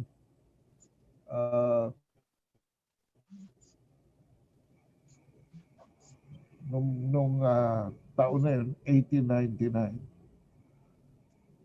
So this is why there is a disconnect. And I hope we can invite more and more people into this forum, into this virtual assembly, so that we can accelerate our mission to bring what should be in the future for us. What saddens me kasi is hiram tayo ng hiram ng mga modelo na hindi naman angkop sa ating kultura. We have been copying here, copying there, 35 Constitution, 74 Constitution, 87 Constitution, etc. And we lose more as we go on rather than gain. Kaya yan po ang masasabi ko at this point. Thank you. Thank you, Mr. Paglinawan. On behalf of the 1899 Constitution Congress, we'd like to congratulate you for this award from the Philippine Chinese Association. And one last question, Mr. Paglinawan, is that do you believe that the Armed Forces of the Philippines now is an extension of the Katipunan Army up to this point in time?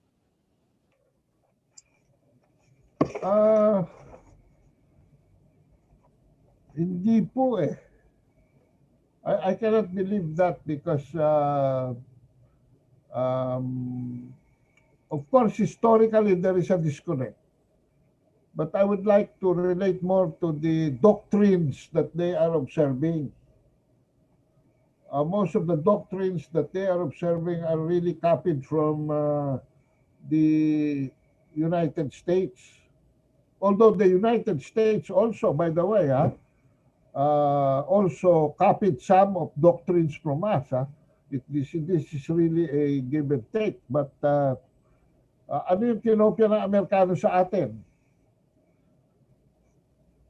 Alam niyo po ba yung the raid on Cabanatuan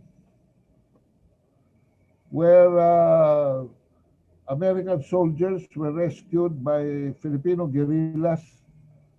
Prominent among them are the Hosons, in collaboration with Scout Rangers that came with MacArthur. If I remember right, the name of that camp was Pangatian in Cabanatuan. The design of the strategy was designed by the Filipino guerrillas, and they gave it to the Scout Rangers, and together they attacked. No? Most of the attack done, most of the Filipinos were put to defend a bridge where they anticipated the Japanese would cross. But most of the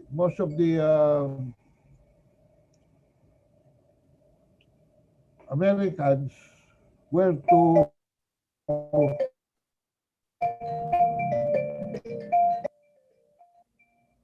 enter the main entrance. Ito po ang ginawang Chapter 1 ng US Army on how to conduct a raid. Did you know that raid on Pangatian in Cabanatuan is Chapter 1 of how to conduct a raid, a guerrilla raid on an encampment?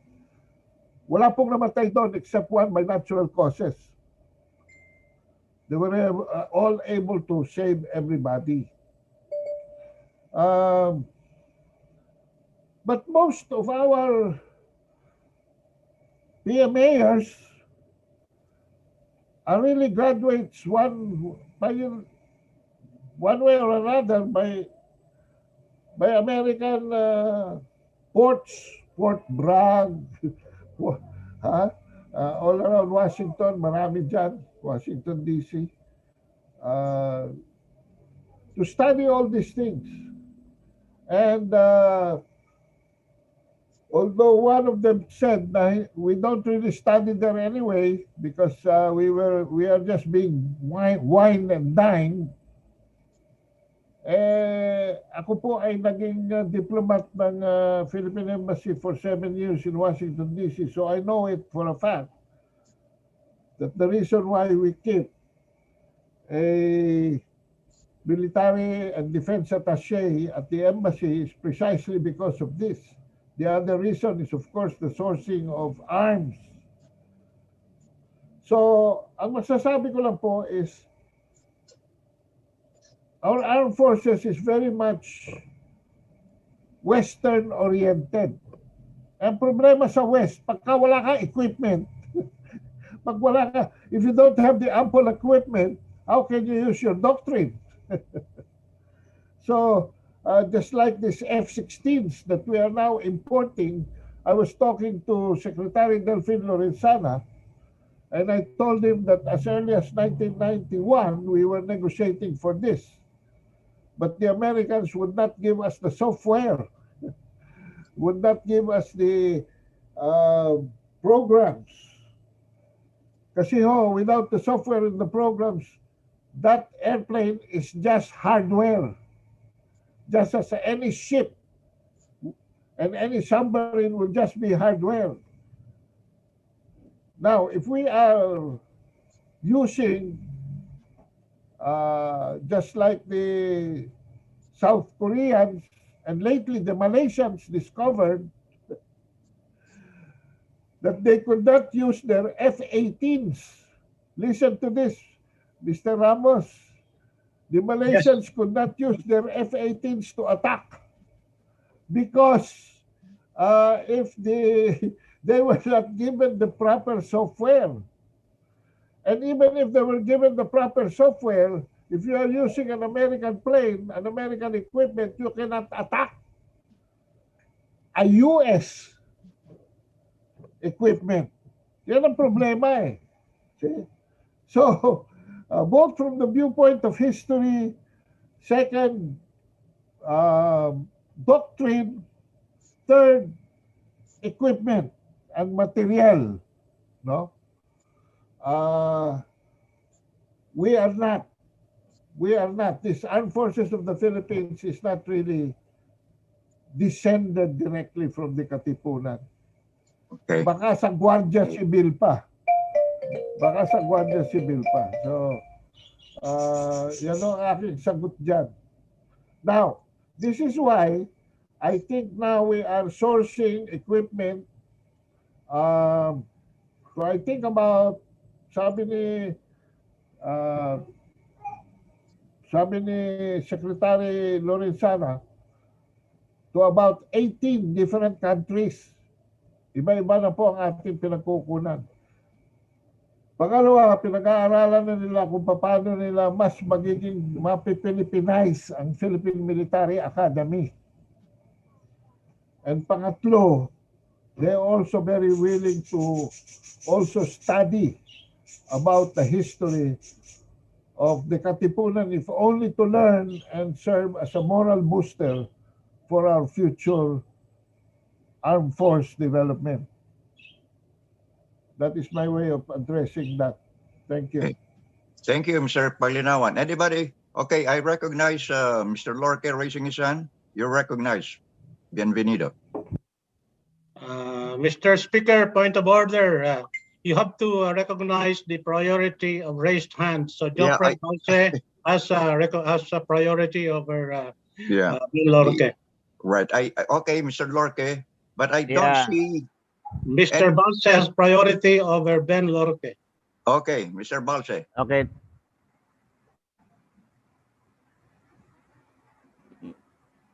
Okay, thank you. Thank you for recognizing. Sorry. Mr. Balse, because I cannot see, it seems to be I have an eyesight issue here. I cannot see the small frames where anybody who is raising his hand. Okay, thank you, Mr. Dr. Posadas. Thank you again. Just a couple of questions to Mr. Baglinawan. First is, it's a good first I'd like to congratulate you and also say hello to a cousin by affinity of mine, Kawili. Now my question deals with history.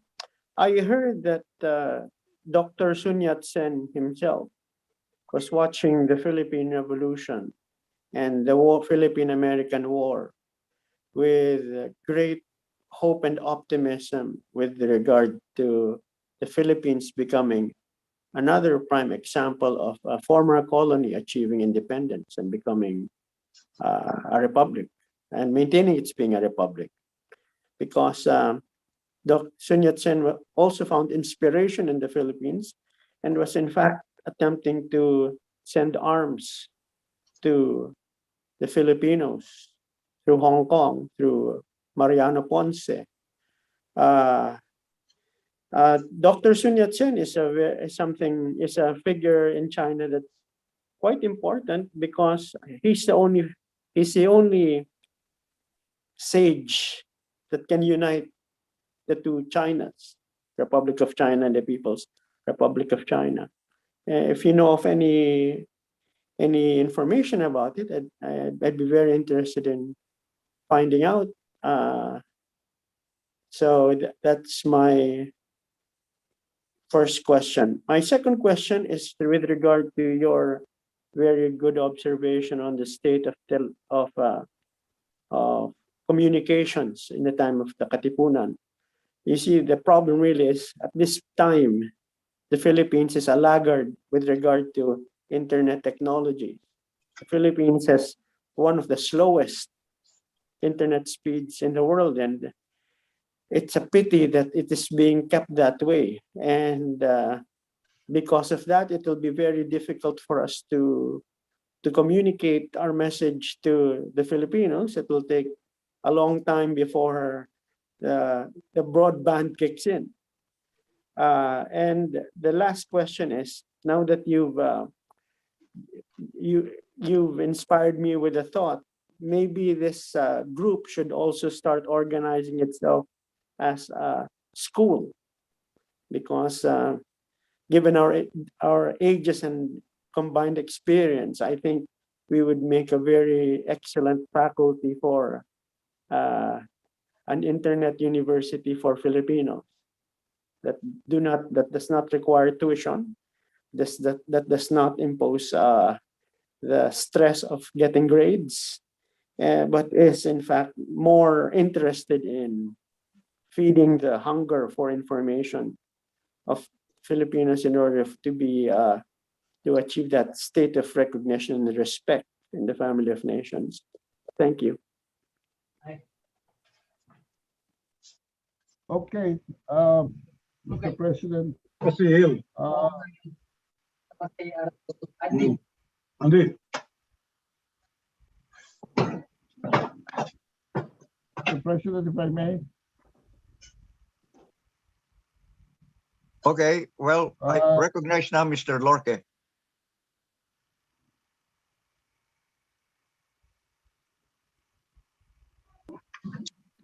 Was supposedly it was a question was addressed to Ada Paglinawan. Point of order, Mr. Speaker. Oh, okay, Mr. Paglinawan, that was the two questions of Mr. Balse. Three questions, sorry. First Three was questions. Sun Yat-sen. Second, our state of the internet.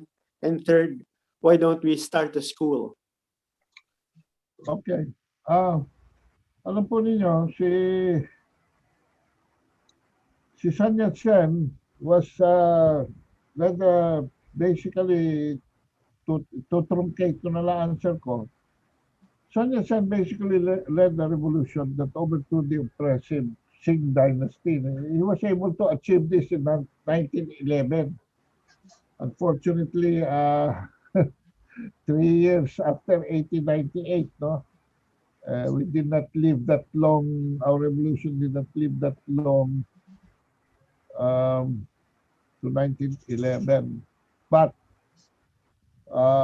Rizal at the same time, by the way, that is why Sun Yat-sen is honored as the father of modern China. Dr. Rizal at the same time is our national hero. The friendship between them was through Mariano Ponce. In fact, nobody wanted to arm the Filipinos against Spain for varied reasons. But Sun Yat-sen was able to, through Mariano Ponce, committed through shipment, dalawang shipment po ng armas. Unfortunately, yung unang shipment was lost in a storm. So the second shipment was either for fear of being caught, was shipped back to Japan. Although I can stand corrected on that if there is any further information. So the friendship between China and the Philippines established in Sun Yat-sen. The second question, of course po, ito nga yung pinaplano namin ng mga Rizalistas to have miski na hindi formalized school, miski na a 24/7 forum muna. We start with a forum muna on lessons of our history. No? At pangatlo, talagang kailangan natin ng communication with our young people. Ayan. We hope that this is one of the projects that can come up with any one of the think tanks that I am connected with here in the Philippines. So, yan po, Mr. Okay. Balse. Thank you. Yes, thank you, Mr. Paglinawan. Can I recognize Mr. Lorque now, please? Thank you. Dagdag ko lang doon sa nabanggit kanina na yung makonect natin ang Katipuneros sa armed forces natin. If you could remember, nung mga panahon ng Kastila, we have a purely bayanihan system. Siguro, nababasa rin ninyo ang history doon sa Iloilo tungkol sa Bulo Batalyon. In the Manahayang Batalyon, ang gamit lang nila doon ay itak. So itak laban sa baril ng mga Kastila. But because they have the pure bayanihan system, nagkaroon sila ng blood compact. At hanggang ngayon, nandyan sa Santa Barbara, makikita natin dyan, may statwa dyan na nakatayo kung saan nandoon nag-ipon-ipon ang mga Katipuneros at magkaroon ng mga blood compact. At ang mga ninuno ko ay kasali dyan. So sa madaling salita, because of their bayanihan system and pure unity, nanalo sila doon sa laban ng itak, laban sa baril. Kasi ang ginawa nila, pag nag-atake ngayon sa harap, may mag-atake doon sa likod, may mag-atake din sa tagiliran. So natalo nila yung mga Kastila. Kaya yan na nabanggit namin. Even Canilo Tayag is also shouting about this. That we need pure ideology and Filipinismo. Na yung kung may unity tayo, na maibalik natin yung bayanihan system, napakaganda sana yan. Pero ngayon, ay nagkanya-kanyahan tayo. So kahit ano man ang gagawin natin, wala tayong mapala dyan sa pagkanya-kanya natin na yan kasi nasabayan pa ng inggit at nasabayan pa ng kung ano-ano na hindi maganda sana. Kaya sabi ko nga, kung maibalik natin doon, mabalik tayo sa malulus konstitusyon, kung mabalik natin ang bayanihan system, na magtulungan, huwag yung magsiraan. Yan ang the best solution to resolve all this problem we are encountering right now. Okay. Excellent point, Mr. Lorque. Anybody else who wants to be recognized? You have to look at the raised hands. I could not see the small frames. Because you don't have a gallery view, you should take a gallery view in your view choices. That's my suggestion. Then these small things around the speaker's view would be more visible to you and you can see the raised hands. Carlo EY should be recognized because I've been raising his hand for quite some time. Okay then, Mr. Carlo EY, please, you're now recognized. Okay. I will ask 3 questions to Mr. Paglinawan. No? What is the significance of his discussions to our nation? Second question is, will you be available on July 24 World Freedom Rally? And last thing is, what will be the role of the youth in this discussion?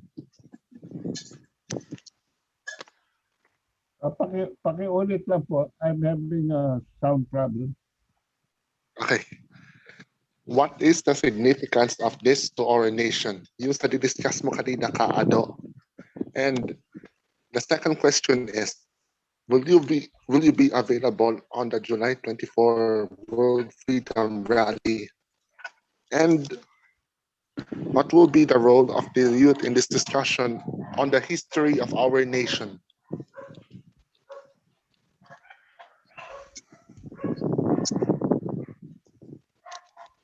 Mr. President,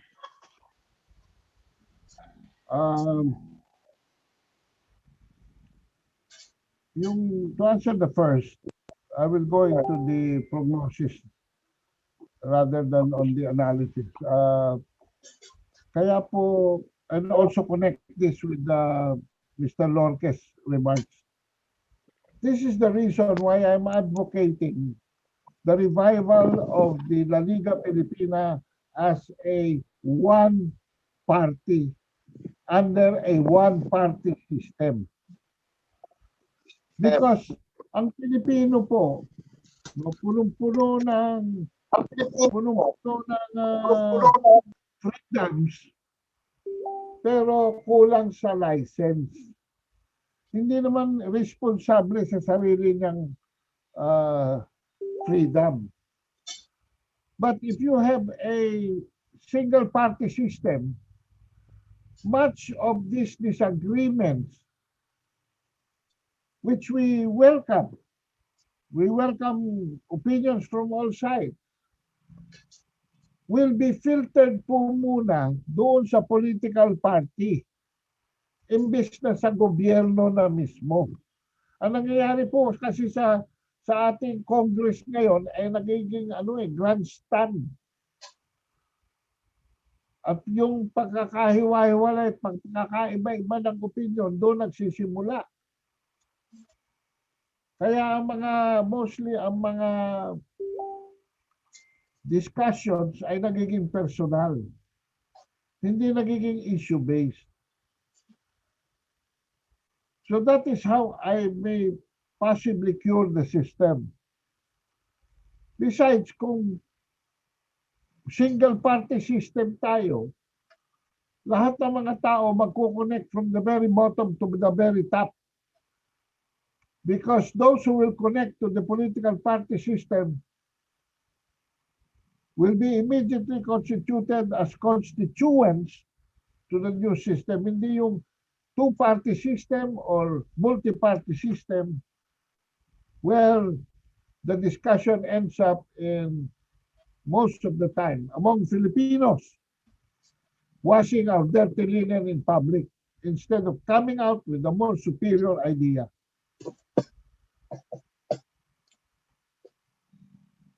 Pangalawa po, I would just appreciate, Mr. Iway, if you could messenger me the invitation and the details of that rally so that I can fix it into my schedule. The third concern of Mr. Iway is precisely the young. Kailangan talaga kung ma-organize na natin yung La Liga Pilipina as a proto-singular party for the Malolos Constitution system, pwede natin itong simulan sa mga eskwelahan. We can start this among the young first. And I'm sure with a small secretariat, doubling with social media, we will be able to at least start somewhere. Yun lang akin. Thank you. Wait lang kaadon, din kaming grupo na komunidad to DC Monica Group. Kasama ako doon sa komunidad na ito at kasama tayong lahat sa grupo na ito. Siguro ipapaliwanag ni Ate Jingle ito. Ate Jing, please, your audio.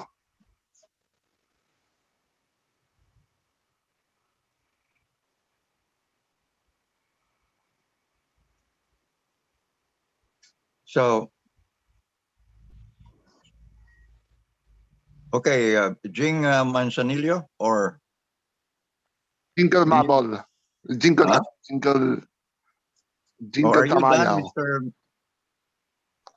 Yes. He's trying to ask the opinion of Jingle.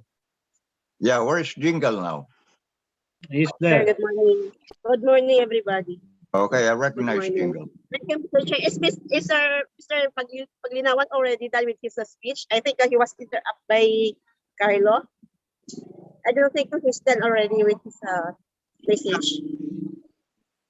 Sana po siya. Is he done? Is he done already with his message? Actually, as mentioned by Sir Paglinawan or Kaado, I have already in my mind that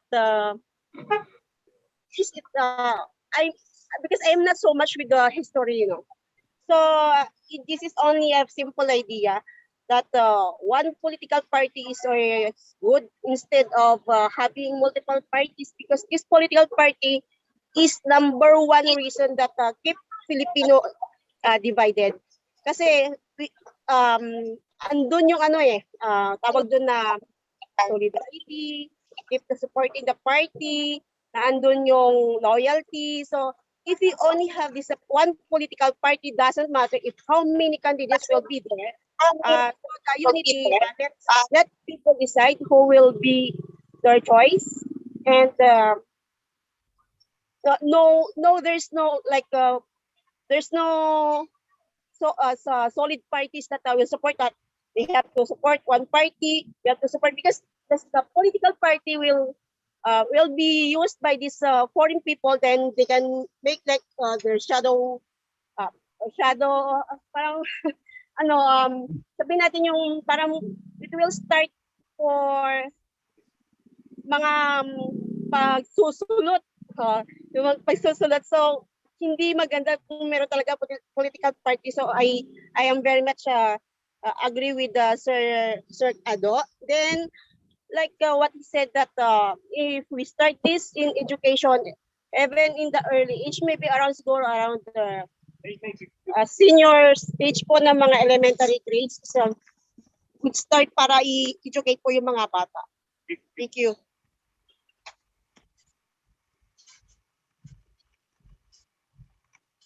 Yes. Mr. Speaker, can I have a point of information? Yes, please.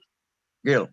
Yeah, I would like to address a question both to our speaker, our guest, who the privileged speech of Ado, and also to Congressman Willie Villarama. Please go ahead, Mr. Ramos. Yes, Congressman Villarama, you've heard what Ado presented to our shadow Congress here, and I would like to ask what you think of what Ado talked about. And why is in your stay in Congress, why has there been any congressman talking along the same lines as Mr. Ado Paglinawan? And that same question too I'm addressing to Mr. Ado Paglinawan. Why are the present crop of congressmen, including the young congressmen there, not talking about these things? Okay, alam niyo po, it's ang ating politika, survival of the fittest. It is a very selfish-based system. Bakit nila gustong buhayin yung nakaraan na kongreso, samantalang masayang-masaya na sila sa existing congress kung saan sila ay nakikinabang ng malaki? Tama po ba yun? Tama. So, imposible pong parang binaril nila sarili nila sa paa. And nakikita nyo naman po ang laki ng mga tinatawag na pork barrel ngayon. Yung mga deputy speaker, ewan ko kung totoo yung ilan daang bilyon.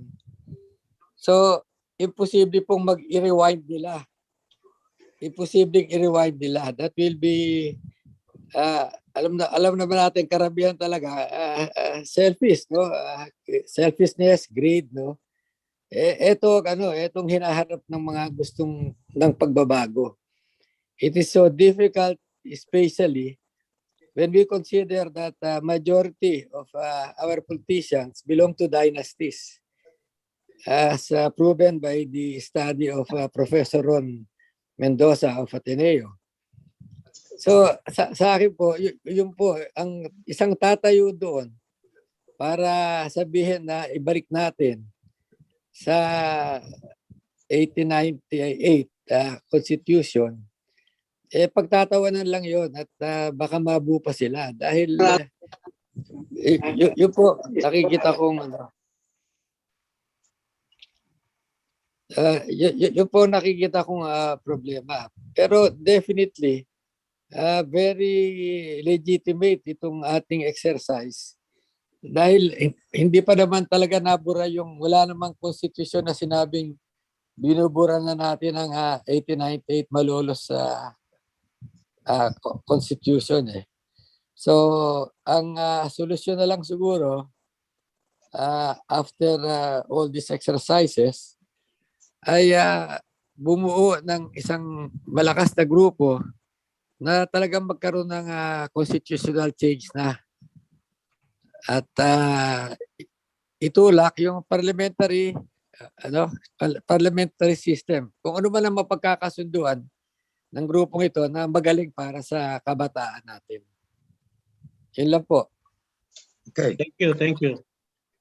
From Ado, a point, already joined there? Mr. Speaker, can Ado be addressed? yes, from the Yeah, point of at this point in time, I think Mr. Paglinawan has signified his intention of excusing himself to attend another Zoom meeting. So after the last question from Benvenido Lorque, then we can probably let Mr. Paglinawan be free to attend his another meeting. So anyway, Mr. Ramos, you're recognized. No, I'm just telling that I asked the comment of Mr. Ado Paglinawan on why the present congressmen do not think along the lines that he presented to us. Well, medyo cruel itong sagot ko. The reason is because they don't think, period. They're so comfortable in their comfort chairs, no? Comfort zones. There is no dissonance that makes them think.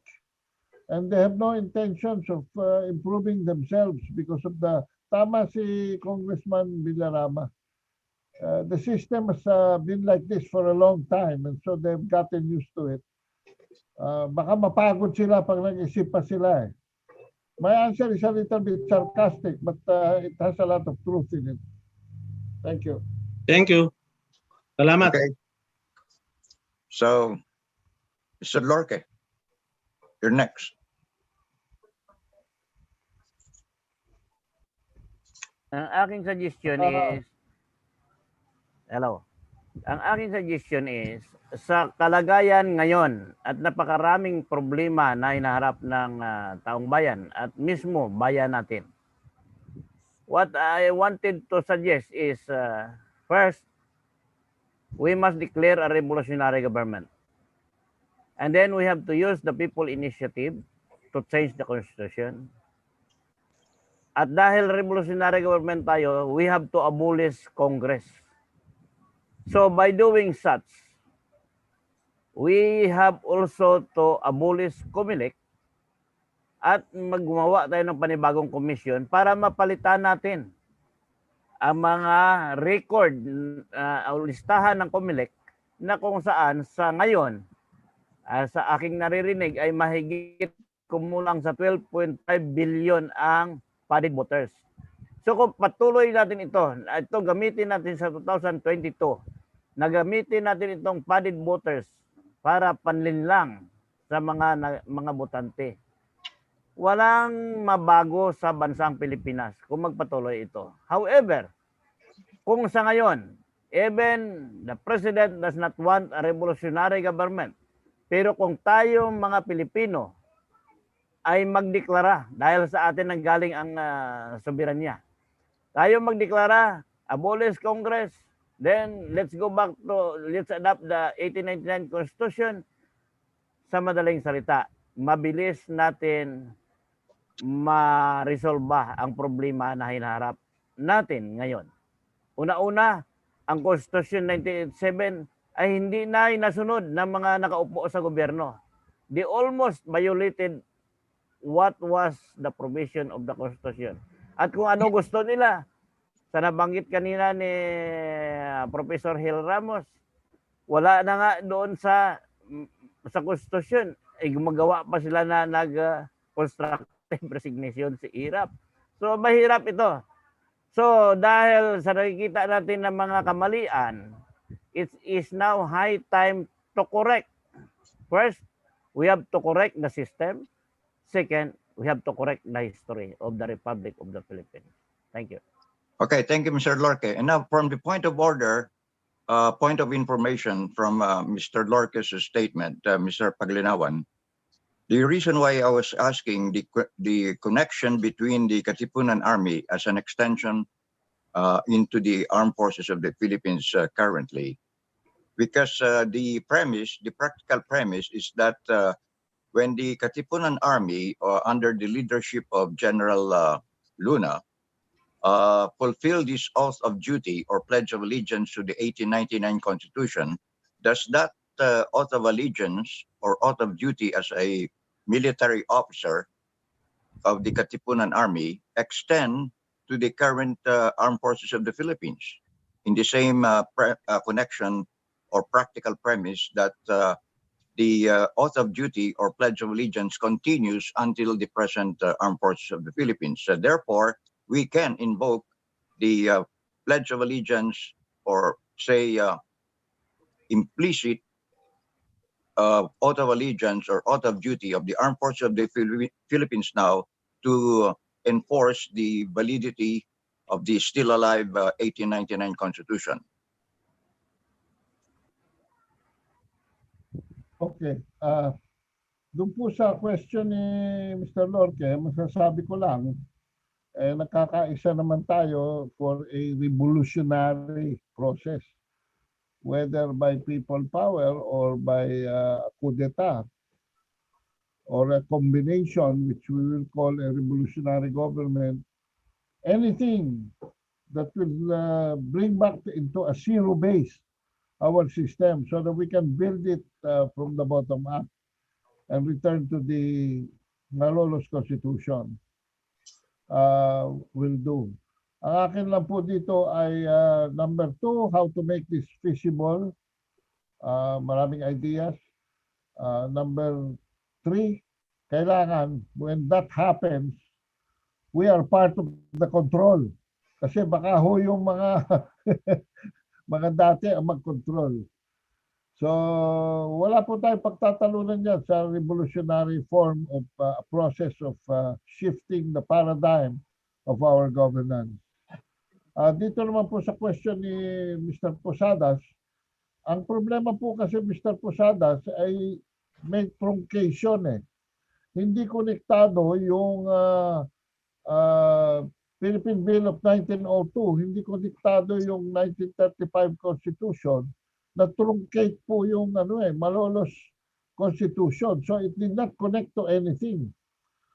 So I think it will be for the better purpose of the armed forces to be, kasi kanilang tradisyon eh, binabase nila, kasama na yung American era eh. Kasama na yung pati yung sa mga service nung Japanese and all that stuff, no? This is just, I think, a matter of coming up with the proper recognition on the positive side, and then kaya kailangan ng revolutionary government eh, so that this the perspectives of these different constitutions and these different doctrines and these different original origins of the armed forces is able. Kasi chronologically, part naman po siya ng history natin eh, itong armed forces natin. Part naman yan eh, chronological to the Katipunan. But do they really represent the aspirations and ideals of the Katipunan? Napakalayo po. So anyway, these distinctions are just for purposes of argumentation. The more important thing is how they can be brought together towards the new system. Okay. Yan po lamang aking masasabi. Pasensya na po kayo kung magpapaalam na ako. But I have to be on another Zoom session. One last point, Mr. Paglino, a very important urgent point. On the premise that notwithstanding the connection of the Katipunan Army into the current armed forces of the Philippines, let's now, can we invoke, which we can, I believe, that under the 1987 Constitution, there's the provision of the President's oath of office to redress people's grievances. Now, the people's grievances right now, the movement that's going on to become popular, I think, will be a mass rally or a petition or a plebiscite to petition President Duterte to redress the now people's will to change the government system or constitution. Our petition or resolution calls for President Duterte and or the armed forces of the Philippines to enforce the people's will to change the constitution into a parliamentary federal government, into a complete change of form of government. So therefore, if President Duterte doesn't address the people's grievances, it's now incumbent upon the armed forces of the Philippines, because our petition or resolution says that President Duterte and or the armed forces of the Philippines to enforce the validity of the 1899 Constitution through a revolutionary government. Will that hold? Well, I wish that is the doctrine that will supersede whatever it is that will be on our favor. Kasi that will not be on our favor. Kasi po, mahihirapan ang military na kumilos, wala ang Pangulo, because of the doctrine also that the President is the Commander-in-Chief of the Armed Forces of the Philippines. The primordial consideration, however, that you are mentioning is that they are the protector of the state and the people. So these are conflicting, pag in-apply na natin on the ground, it may conflict because some people would say na hindi kasama ang presidente rito, so hindi kami sasali. Yung iba naman, kasi miski hindi kasali ang presidente dyan, we can supersede it because we are the protector of the people in the state. But these are conditionalities that will happen only on the ground na. Just as yung People's Power Revolution created a regime change in 1986. Wala naman yan sa Constitution, wala naman provision, wala naman provocation, it just happened. Now, I'm not saying whether that's right or wrong, but it effected a change of regime. Now, we are really after here anything whatsoever, miski na act of nature, miski na lindol sa buong Pilipinas, miski na state of emergency, just like of the magnitude of COVID-19, to create a situation for which there will be a paradigm change. So, I am all for that. But on the ground, sabi ko nga, medyo may mga realities that we have to face. Maraming salamat po. Thank you. Thank you, Mr. Aldo Paglinawan. Maraming salamat, Ado, sa pagpa-unlock mo sa akin. Na-request na mag-deliver ka ng privilege speech. Marami kaming natutunan ngayong araw sa mga pagsasaliksik na nagawa mo. At sana ay magpatuloy ito sa ating mga darating na mga Saturday meetings, Mr. Speaker. So I would like to have a grand applause for Ado Paglinawan. Thank you, Mr. Paglinawan. Okay, Gil. Yes, Mr. Speaker. We can continue to discuss what Ado Paglinawan shared with us. There is no need to stop talking about it. Yeah. But if you have more questions, I will try to field some of them because I have been in communication with Ado for a long time. We have known each other for several decades now. Okay. So I can proxy for him in answering points that you would like to clarify. Oh, I think, Mr. Speaker, I mean, Gil, can we put that on the table for next session? So we can freshen up after this, because our session here, our session hours, we are running from 8 o'clock in the morning to 12 noon. And we are still 1.5 hours away from 12 noon. we still have 1.5 hours to continue our discussion. And if nobody else is asking for clarifications, we can proceed to a presentation that I would like to do regarding reorganizing the Philippine economy under the principles that we have been espousing in our shadow Congress here. Well, go ahead, since we have the time, and go ahead. There is a question pending. Mr. Carlo Iway has raised his hand, so why don't you recognize him, Mr. Okay, Speaker? Mr. Carlo Iway, you're recognized. Okay. Ay, good thing, no, na nandito si Kaado, no? I think we should also, I am suggesting that we should also join him on his radio program, ang Maestro at Iba pa, to discuss more of this po. Then, malaman, dapat talaga malaman ito ng tao eh. Kung anong background nitong ating constitution. Ano yun, Carlo? Background ng ano? Ng ating constitution. At kung ano itong ginagawa natin para sa lahat. Yan, kasi yun nga ang gusto natin gawin. Dapat talaga siguro ipasabihan din si Kado na join kami bukas sa kanya. Gusto nyo rin imbitahin si Ado Paglinawan sa Gising Maharlika, yung ba plano mo? Hindi ko pwede samahan natin siya sa Maestro at Iba pa.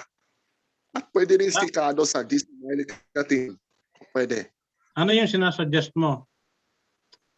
Samahan natin siya either bukas or next Sunday sa Maestro at Iba pa on radio. Yeah, we can listen to him all the time. We have to promote. Gamitin natin ito. Mr. Speaker, I would suggest that sometimes we have to have our people have focused questions and then only one announcement about something. I think Mr. Iwa is suggesting that we support the radio program of Maestro Ado Paglinawan. Is that correct, Mr. Carlo? Not only that, we will also join sana kung pwede. Mag-join tayo saan? Via Zoom. Oh, may Zoom ba siya? May Zoom ba si Ado? Siguro ang Radyo Pilipinas mismo. Baka tanungin ko si Kaado. Yeah, correct. We have to have Zoom. We cannot just be on audio for radio participation. Magbabayad ka niyan, sisingilin ka. Mga black timers yan, may mga sponsors yan. Hindi yan libre. Can we ask... Habang wala pa tayong pera, dito lang muna tayo sa mga libreng paraan. Yes. Ganun lang yon. Wala tayong pera. We are...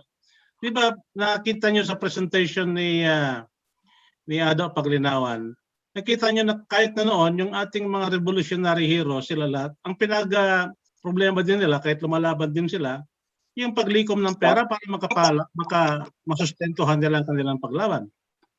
Yung problema ngayon ay katulad din ngayon sa atin. Para tayo yung lumalaban, may gusto tayong gawin. Ang ginagawa natin, kung anong ating oras, yun lang ang kaya nating i-contribute diyon. Ang mga ibang merong konti, gumagastos tayo dito sa mga paglisensya ng Zoom, gumagastos tayo ng pagkuha ng mga YouTube subscriptions para mas marami tayong maabot ng mga tao sa ating mga ginagawa. So ngayon, itong ating ginagawa, itong ating Shadow Congress, meron tayong YouTube channel, yung 1899 Congress. Meron tayong mga Shadow Facebook groups na I would like to recognize here the efforts of Mel Lugo. He is the one here right now who is a co-host taking care of the technical problems here. Ang ginagawa niya sa libre niyang technical services, kinakabit-kabit niya itong lahat. Itong ating Congress ngayon ay naririnig simultaneously, parang simulcast sa lahat ng Facebook groups o Facebook pages na kinukonekta ni Mel sa atin.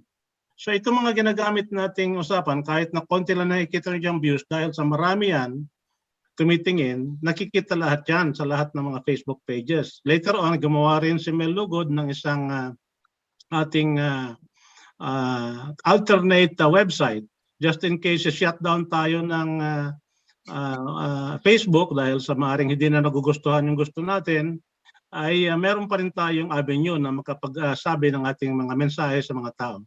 Andyan si Mel Lugod, nagpapakita ng kanyang view. Ayan siya.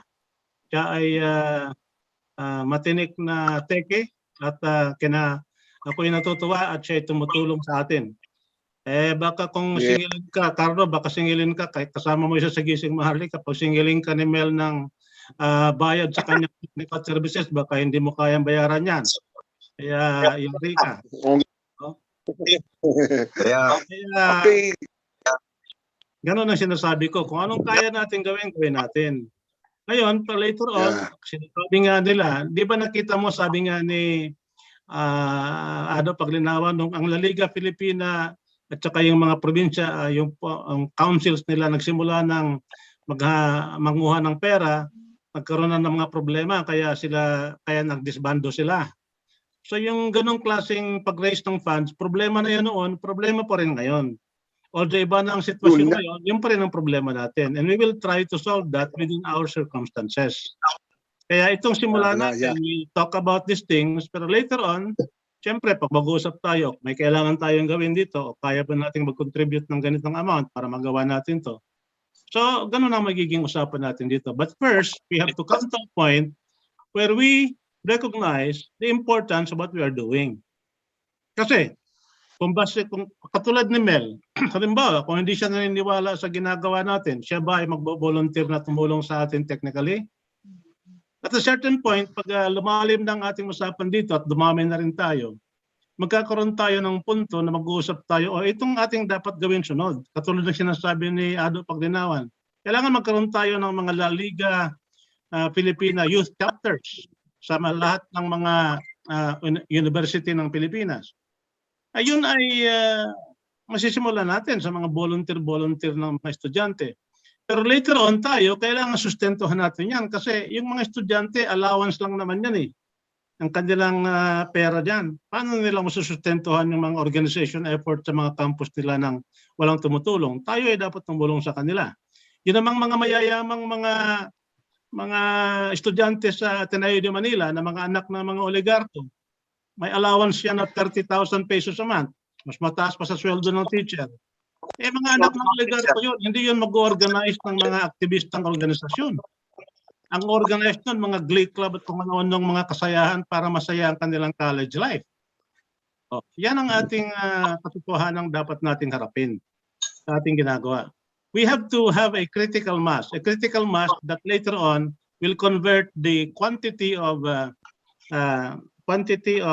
approval for the group into qualitative action. Yan ang usual dialectics ng quantity and quality. Pero huwag na tayo mag-usap ng dialectics. Mga gumagamit ng usually mga mayabang na komunista, kaya ayaw tayong gumaya sa kanila. Simple lang ang pag-usapan natin. Kung anong ating gustong gawin, later on, pag marami na tayo, magkakaroon yan ng mga tao na bubunot.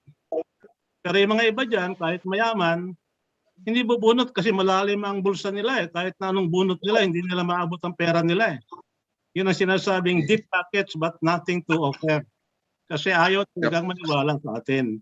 Pero kahit na yung katulad ni Ben Lorque, kahit hindi masyadong malalim ang bulsa niya, bumubunot yan si Ben Lorque, gumagastos yan. Tayo rin, si Dr. Posadas, ganun din, gumagastos. Kanya-kanya lang tayo kung anong kaya natin. Darating ang oras na dadami tayo, yun ang ating paraan. Later on, kukuha tayo ng mga susuporta sa atin. And there are many ways to do it. The important thing now is just to have more and more people learning about this idea. Kasi ano ang ginawa sa Constitution na yan? Yung ating legal structure sa Pilipinas, panay puppet ang mga lawyers. You know, a lawyer is a priesthood of the establishment. Ano ang recognize ng establishment sa atin? Hanggang doon lang sa 1935 Constitution ang kanilang legal recognition. There is no legal recognition for the implications of legislative precedents of the acts of the Malolos Congress. There is none of that. And there is no recognition for any of the propositions that are enacted in the Malolos Congress. They are not recognized. Why are they not recognized? Because the conquering power the Americans who took over the country in 1898-99, they want the memory of this action of the people erased from our memories as a people. They don't want their 1935 Constitution to be called a puppet American Constitution. In the same manner that the Laurel Constitution is a puppet Japanese Constitution. In the same manner that the restored Commonwealth Constitution after 1945 is a Laurel Langley American imposed constitution. To be able to do that, the Americans ejected Luis Taruk and 3 other congressmen from Congress who were opposing parity rights. So this 1945 restored Commonwealth Constitution was nothing more but an American imposed constitution again. Marcos tried to correct this. He tried to Philippinize this thing, but then it was flawed by the fact that his 1973 constitution is a constitution that was transmogrified from the original 1971 constitution. And there was some legal questions about the way it was ratified by the people. Then comes the 1987 Constitution. The 1987 Constitution is nothing more but an American protectorate constitution from a particular realistic, realpolitik point of view. Because if the Americans did not kidnap Marcos to Hawaii, do you think Cory would be able to declare a 1987 revolutionary government with a Marcos in Hawaii? She would not be able to do that. So it was the American hand which allowed Cory to do it. In 1989, when the forces of Enrile and Gringo had control of the military resources to dominate the nation, the Americans authorized, through acting President Dan Quayle, overflights and a shooting down of the Philippine Air Force pilot to get back and protect Corazon Aquino government. So the 1987 Constitution is in fact a de facto American protectorate constitution. What makes it worse is the fact that this constitution has now been mutilated and honored more in the breach than the observance. As I was talking earlier in our meeting, this 1987 Constitution right now is just a camouflage for a government of men and women. It's no longer a government of law. Why? There are things that are in the Constitution which this group of people controlling our country do not do. What are these things? First, the Constitution of 1987 said you must enact a political dynasty law. But did they do that? They did not. Yeah. Also, the 1987 Constitution also says during this time of crisis, you should impose special measures to take over public utilities and mitigate the sufferings of the people. It is in Articulo 12. It is in the Constitution. Are they doing it? They are not doing it. And then there are things that are not in the Constitution which they are doing. The process of impeachment and replacement of the president is clearly stated in the Constitution to be just impeachment. What happened with that? They created and invented through a hilarious Davide court this fiction of constructive recognition, which was never ratified by the people in 1987. It is not in the Constitution, but they did it. Okay, what is not also in the Constitution? What is not in the Constitution is medical emergencies, which is now being done by Duterte, forcing people to be inoculated even if they don't want to. So these things that are not in the Constitution, they are doing. Things that are in the Constitution, which they should do, they are not doing. So this is just a government of men and women who does their thing because they want to do that thing because they can do it. That is the thing. They do it because they can do it. To hell with the welfare of the people. That is the basic thing that we have to talk about when you talk about constitutionalism.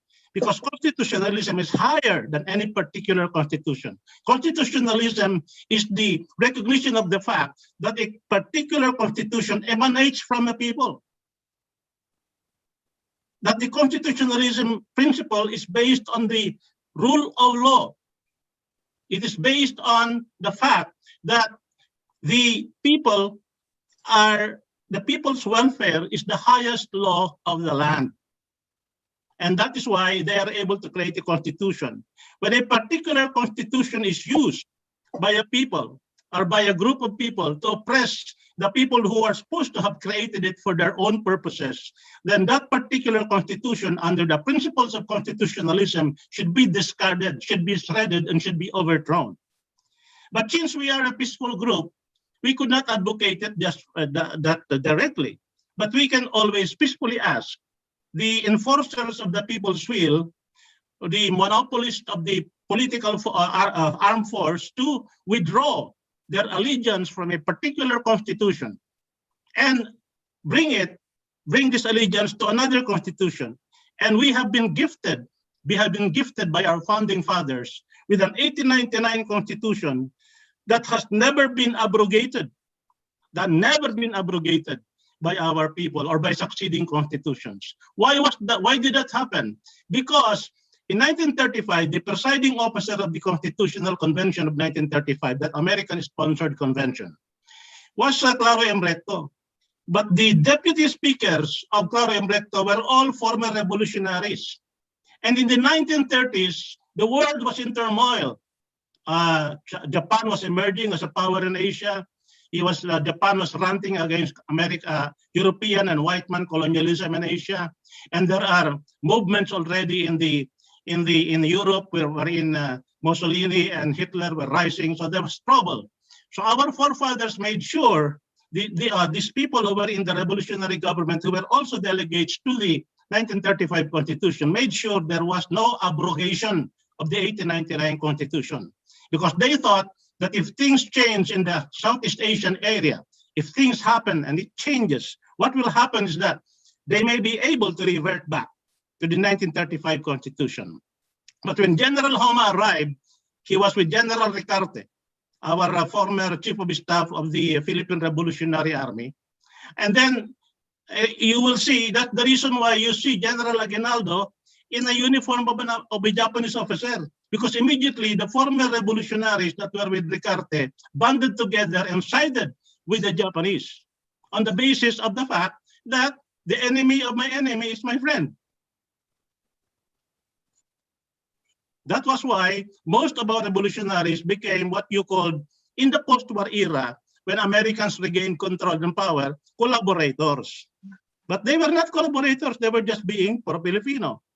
However, they were frustrated by the fact that the Japanese did not adopt the 1899 Constitution. They were not allowed to use it. Instead, the Japanese created another puppet constitution, which is the Laurel 1942-43 Constitution. And they killed Chief Justice Abad Santos, who did not want to go along with them. So they got Associate Justice J.P. Laurel to be the president of that republic.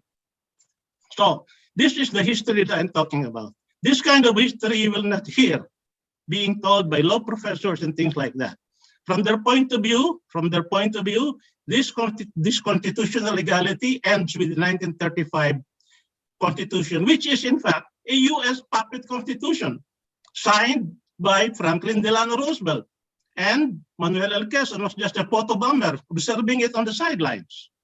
That is our 1935 Constitution, but that is the main guidance and the top guidance of the legal priesthood in the Philippines. After they go to that constitution, the one that they appeal to now are international precedents coming from American jurisprudence and even the American Constitution. Hindi sinasali sa istoryahan yung ating history ng 1898, 1899 Constitution. And that is what we have to break. We have to break that isolation of the 1898, 1899 Constitution and bring it into the consciousness of our current generation. Re-educate our people. This is our Constitution. This is the reflection of our full sovereignty as a free people. Let us use it, get back to it, use it as a reset button, modernize it with amendments, and make it the new Constitution for a new Philippines. Thank you. Thank you, Mr. Gil Ramos. I am ready for questions, if anybody would like to ask me questions. Yes, Mr. Lorque, you're recognized.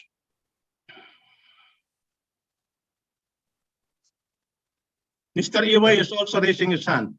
Oh, Mr. Liway, go ahead. Mr. Iway, you're recognized.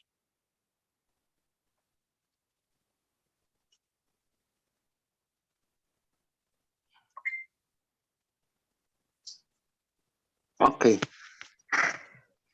Siguro may suggest ko lang, no, madagdag sa point na ito, no, na dapat talaga tutukan natin itong constitution din. Itong mahalagang bagay para sa atin.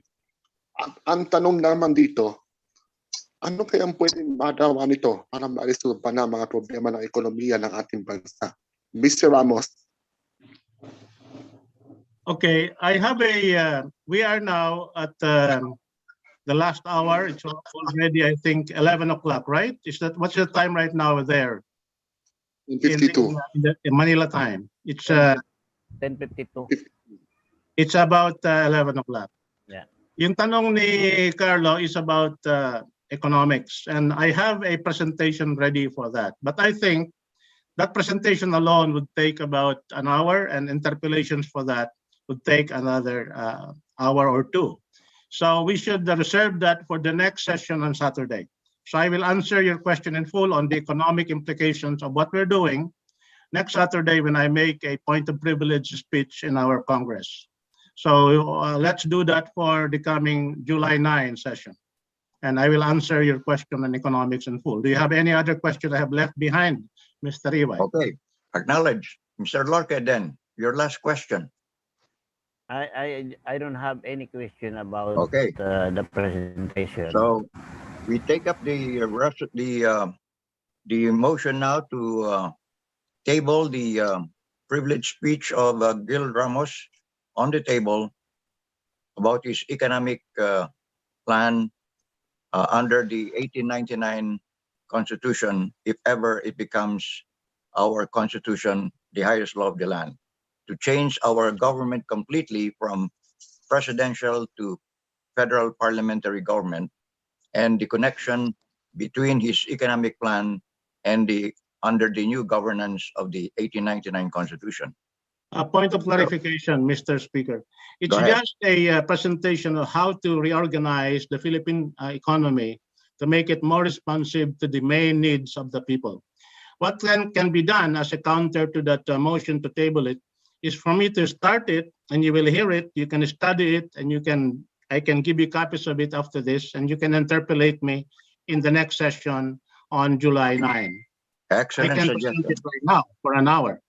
Okay, good. So we'll have a advance or forwarded copy. No, I can present it right now, and after the presentation, I can give you a PowerPoint slides for it. So since there's no more question, I declare now that this session for today is officially closed until such time that next Saturday, and after reviewing the text of the privilege. No, I was proposing, Mr. Speaker, that I can present it now. We have an hour left. Oh. And then you can then study it with the PowerPoint slides I will send to you, and then you can give me questions about it. Oh, Congressman Villarama wants to talk. Yeah, excuse me. Go ahead, Hindi, Mr. gusto lang Villarama. comment mula nung tayo nag-umpisa, no, about Malolos Constitution, etc. RevGov, etc. Ang nakikita ko po kasing problema natin ay kung masyado po tayong matapang o galit, no? Okay lang po yun. Pero there is a time for everything eh. Kasi tinan nyo po nangyari sa EDSA 1 at EDSA 2. Hindi naman po nakahanda ang Pilipino para magsilbi honestly, makadiyos, makabayan, makamahirap. So nagkawindang-windang din eh. So what I'm trying to say, it's okay to, let's say, bear arms or whatever, no? Kung na-prepare na po natin yung kabataan and even ourselves to hubarin natin ang greed sa ating mga katawan, yung kumpare system, kamag-anak system, no? Dahil kung hindi po natin matatanggal yan sa ating konsyensya, sa ating puso, babalik at babalik din po ang mga problemang we are now trying to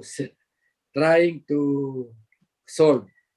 So importante po talaga itong ginagawa ni Doc.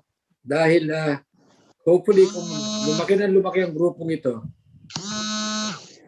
we can always hope na yung mga miyembro natin na kabataan, makikita nila na magiging successful lang ang isang bansa. Gaya ng Vietnam, Singapore, no? Korea, kung talagang siniseryoso nila yung pagiging makatao at makadiyos. Otherwise po, wala. Tignan niyo po nangyari. Martial law, EDSA 1, EDSA 2. Muntik pa nagkaroon ng EDSA 3. Wala naman pagbabago nakita natin eh. Parang change court lang ng mga oligarko eh. Maliwanag po yun. May nagsabi, I cannot recall, the tyrants of today, no, the heroes of today will be the tyrants tomorrow. And even our history, Europe, etc., ganyan din nangyayari. No? Kahit na dito sa ating bansa, yung mga nangangako, napapako. Yun lang po, Professor, ang aking ang aking pong ibig sabihin sa ating grupo. Yeah, Mr. Speaker, may I respond to that? Yes. Well, I agree that the usual conflict between evolutionary processes and revolutionary processes. It's a matter of time, and sometimes the people are not ready for that, because there are a lot of anecdotes. For instance, in the American South, that after Abraham Lincoln signed the Emancipation Decree, freeing the blacks, there were so many blacks in plantations who didn't want to become free. They don't want to leave their master. They want to remain as slaves, because they were so accustomed to being slaves. They're so comfortable about being slaves. They were so afraid of freedom. And there are instances also in history where pag binigla mo ang isang grupo ng tao, ay magkakaroon ng mga social aberration sa process ng kanilang interaction sa bawat isa. However, given that fact, it is also something na we could not go into a hand-wringing resignation na ganun talaga yan, kahit na EDSA 1, EDSA 2, EDSA 3, laging ganun naman ang resulta. We can always say that there was some progress made, but not enough. So the important thing is to be able to increase the ingredients that would make the changes palpable and enough to sustain hope, so that the future generations can carry it on.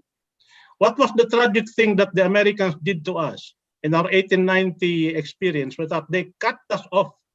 They cut the generations of Filipinos that followed after from admiring and understanding the heroism of those people who sacrificed their life for the nation, so that it could produce an 1899 constitution that we could be proud of. And we could be proud of it. If you look at the document, it's a very wise document. And you must realize that these people are young people, 30 years old and below. The oldest was Mabini and Rizal. They were there at the heat of this thing. And they have sacrificed this, but the Americans cut across. Even Emilio Aguinaldo, with all his imperfections of killing Bonifacio, killing Antonio Luna, he also had his points of being the only person who was matapang enough to put together all of those people na mga balimbing lahat and wield them into a force to be reckoned with by the Americans, although he had mistakes already as criticized by Mabini in the presentation of our guest speaker today. Even then, without his dictatorial powers and promulgated the 1899 Constitution, we would not have a date of promulgation of January 23, 1899. And we would not have been gifted also by the staff officers that he had, who circled around Claro and Recto to stop the Constitution of 1935 from abrogating the 1899 Constitution. So all of those things, and all of this, General Ricarte also, although he is branded as a collaborator, was the first to recognize that we have to have a military force that would be loyal only to the Filipinos and would always have the Filipino as the interest of the Filipino at heart above it. We were later, these groups of people were demonized, and with the advent of the Thomasite invasion, wherein our Spanish culture was replaced with an American culture. We were never able to read all of these beautiful, ingenious, very, very wise documents that our Spanish-speaking heroes produced. We are not able to read them in their original. But now we have enough translations of it in the Tagalog and the Filipino language, and we should study these documents now, because this is a gift to us by our heroes. This is a gift that we could use as a legal interregnum to create a reset button, to create a new start from which that evolution that Congressman Willie Villarama is mentioning can be followed and built on. But if we are evolving from a past that is sort of fractured, ang evolution natin may problema. Pero kung bumanat muna tayo ng isang reset button na maganda, kasi napagkayarihan natin na dapat yan ang bagong panimula natin, yung evolution na mangyayari dyan, kasi hindi naman perfecto yan kaagad. Ito sabi nga ni Congressman Willie na the tyrants of tomorrow were the heroes of yesterday. And that was a different way of saying it. But with this kind of moral consciousness and heroic examples that can be understood by our young people, the likely possibility is that there will be a trickle-down effect of this heroism going forward. Did we ever have a president of the Philippines who said, kung si Rizal kaya nakaupo dito sa aking upuan ngayon, ano kaya ang gagawin niya? Never.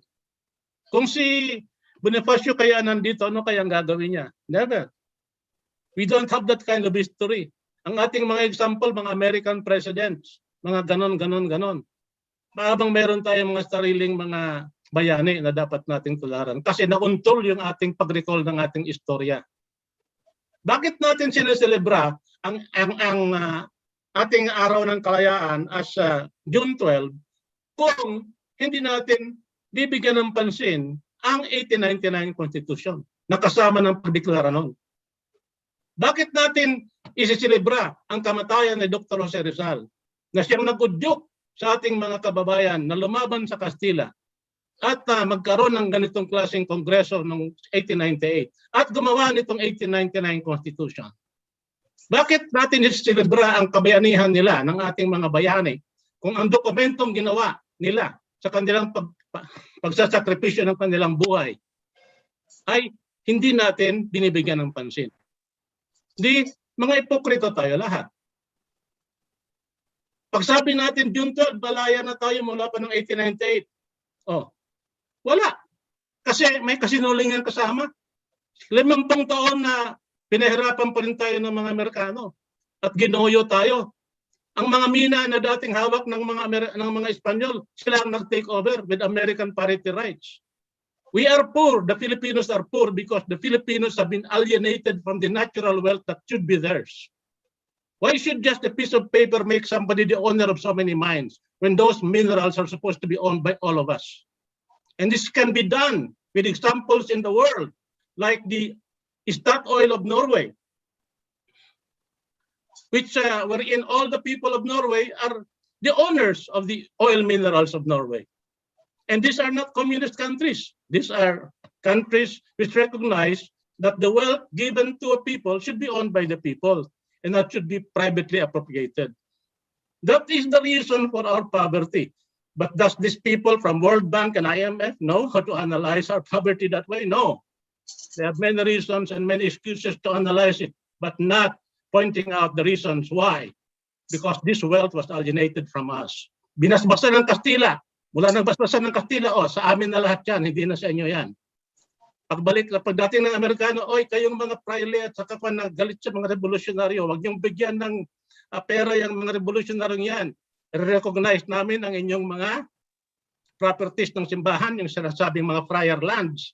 At kayong mga mayayaman dyan na mayroong encomienda titles, i-recognize namin yan as storage titles. Basta hintuan ninyo ang pagbigay ng pera kay General Malvar at kay General Macario Sakay. Kasi di naman yung presidente, bandido yan. And they killed the third president of our republic, Macario Sakay, as a bandit. Those things are our history which should be recalled and should be understood by our people. But do we talk about this? Does our history teachers talk about this? They talk about dates, declarations, things like that. But the drama, the human drama involved, the heroism, the sacrifices, this is not being taught to our young people. And they should understand this. They should know that before them, young people just like them in their 30s, 28 years old, 25, 22 years old, see Jacinto, they sacrificed their lives. They fought for a better country, which was aborted by the imperialism of the Americans at the time, because it was the norm to be colonizers before. But that was a deep frustration among Americans themselves, who sided with the Filipinos, including this guy who offered $20 million just for the U.S. government to set the Filipinos free. The three speeches, the three candidacies of William Jennings Bryan attacking the colonization policy of the Philippines. The very passionate position papers and articles written by Mark Twain. So what? The Filipino Americans, I'm telling them, be involved in this fight. Don't be ambivalent because you are Americans now, Filipino Americans, because Americans who were pure Americans at the time when our country was being colonized were fighting for our country. You should fight for this country too right now, to free us from these globalist processes which is forever colonizing our country kahit na hindi na tayo formal colonies. And we should start doing that. And that's why more and more people should talk about this. More and more people should document the data about this and publish them in journals, publish them in newspapers, and talk about this in the natural dialects of our people. Thank you. Okay. Thank you. Mr. Villarama has something to say. Any question? Congressman Villarama, I think, has something to say. Okay, Congressman Villarama, please be recognized. You are muted. You have to unmute yourself. You cannot be heard. Okay, may proposal po ako. Dahil pinag-usapan po natin yung 8 Malolos Constitution, hindi po ba? Yes, correct. Okay. Bakit hindi po natin hanapin yung mga apu-apuhan, apu sa tuhod, yung mga miyembro doon para hanapin natin yung medyo may hilig sa pagmamahal sa bayan. Ipunin natin dahil history ang kanilang mga kanununuan eh. It would be a very nice gesture. Kung yung mga kaapu-apuhan po nung mga pumirma, ng mga delegates, makasama natin. It will be not an easy job, but we can start looking for them, no? And invite them to be a member at makinig, sumali dito sa ating Saturday webinar. Yun lang po ang proposal ko dahil hinahanap po natin yung maintindihan ng kabataan ng magandang kasaysayan ng ating mga bayani. We can start looking for the relatives of the delegates who drafted the first Philippine Constitution. Sila po. Mr. Lorque, thank you, Congressman Villarama. You're recognized. Maganda yon dahil mga 3 times kami nag-usap ng apo ni General Sakay. So kung minsan siguro dapat lang maimbita rin natin siya. Pero panahon ito ngayon dahil nasa konstitusyon ang sinasabi na all educational institution has to adapt or has to teach or has to teach the student about constitution. Dapat panahon lang na ituro ang konstitusyon simula 1899 hanggang sa 1987 I mean, para malaman ng mga estudyante kung ano ang katotohanan, ano ang history ng ating bayan. Pero dahil itong konstitusyon na ito, na sinasabi ko na Article 14, Section 3, ay nakaligtaan ng ating mga educational institution ituro sa mga bata. Dapat ngayon panahon na ibahin nila ang kanilang pananaw at ituro ito para malaman natin kung saan tayo nanggaling. Dahil may kasabihan ng sino mang hindi lumingon sa kanyang pinanggalingan ay hindi makarating sa paruunan. So hindi natin nalingon ang 1899 Constitution, so paano tayo makarating sa magandang kinabukasan? So dapat lang na ibalik natin ito ang 1899 Constitution simula sa pagtuturo sa mga paaralan ng Constitution simula sa 1899 hanggang 1987. Salamat. Point well taken, Mr. Lorque. Speaker, Thank you. Mr. Speaker, si Yes. Jingle gusto ma-recognize. Okay, Jingle, you're recognized. Please. Thank you, sir. Thank you, Mr. Chair. Ano lang po, just wanna raise some suggestion that what if it is possible that in every Saturday discussion like this, we also invite any member of the Philippine National or Armed Forces of the Philippines, so that as we go along, then as we like ordinary people like me will also informed or clearly educated about Constitution, so that when times will come that we need their support, they can easily decide. They will already well informed what about the Constitution. Thank you. Yes, and Mr. Speaker, Yes, point of information, because you're I recognized, think Mr. Ramos. I think you, as a descendant of Dr. Antonio Feliciano, you are the grandson, the only living grandson right now. That comment of Congressman Villarama hits you at the heart. You better address that question. Yeah, that's a very excellent, really relevant suggestion from Governor Villarama. And I've been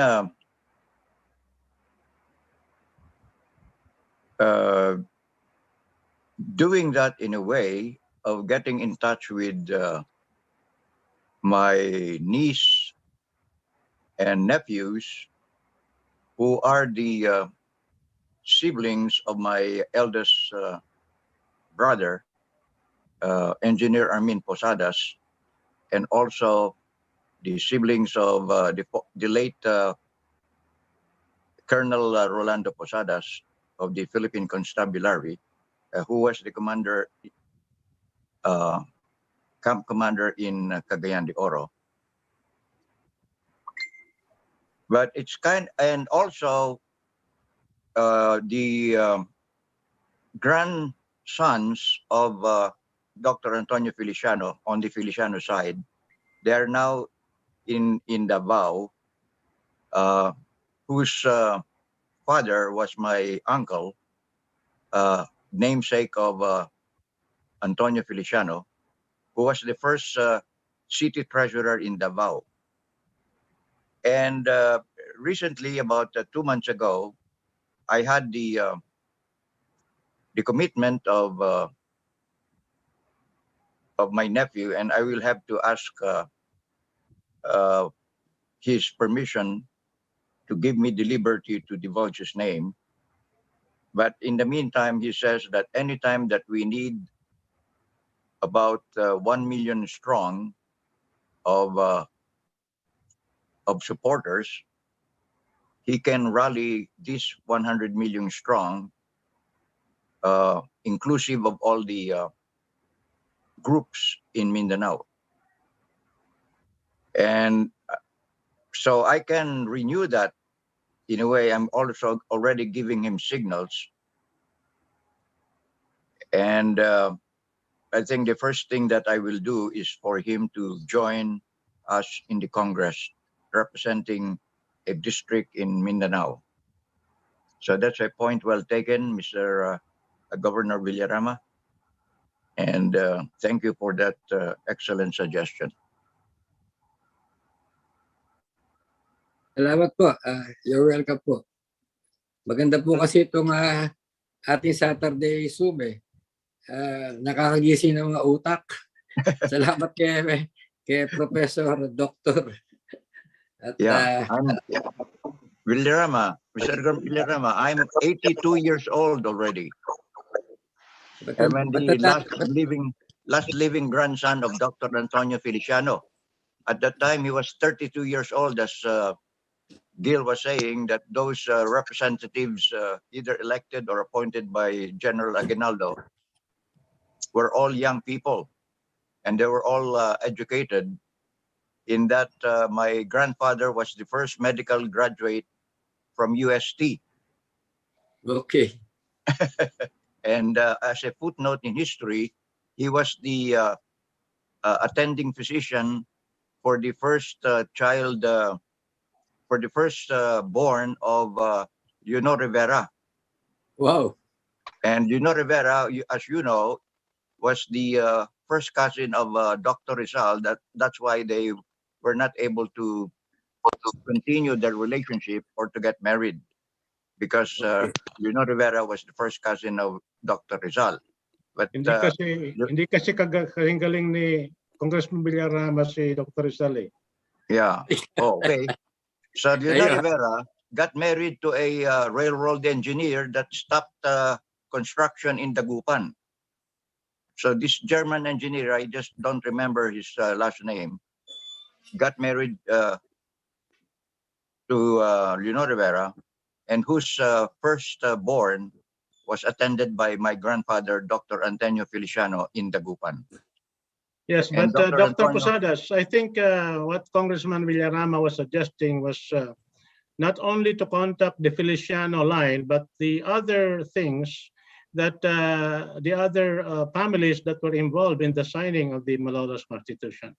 And you told me before that there is a document which was produced by the Centennial Commission that was chaired by Vice President Laurel, which gave awards to the families that were involved in the signing of the 1899 Constitution.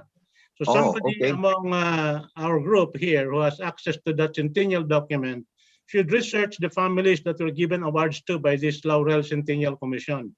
And from there, maybe Congressman Villarama, with his contacts in government, would be able to try to trace these families where they are now. Correct. So, Governor Villarama, I suggest that you look up some documents that were encapsulated in a time capsule at the time of the 2000 centennial, where Vice President Laurel gave certificates of recognition to all the descendants of all the Malolos Congress delegates.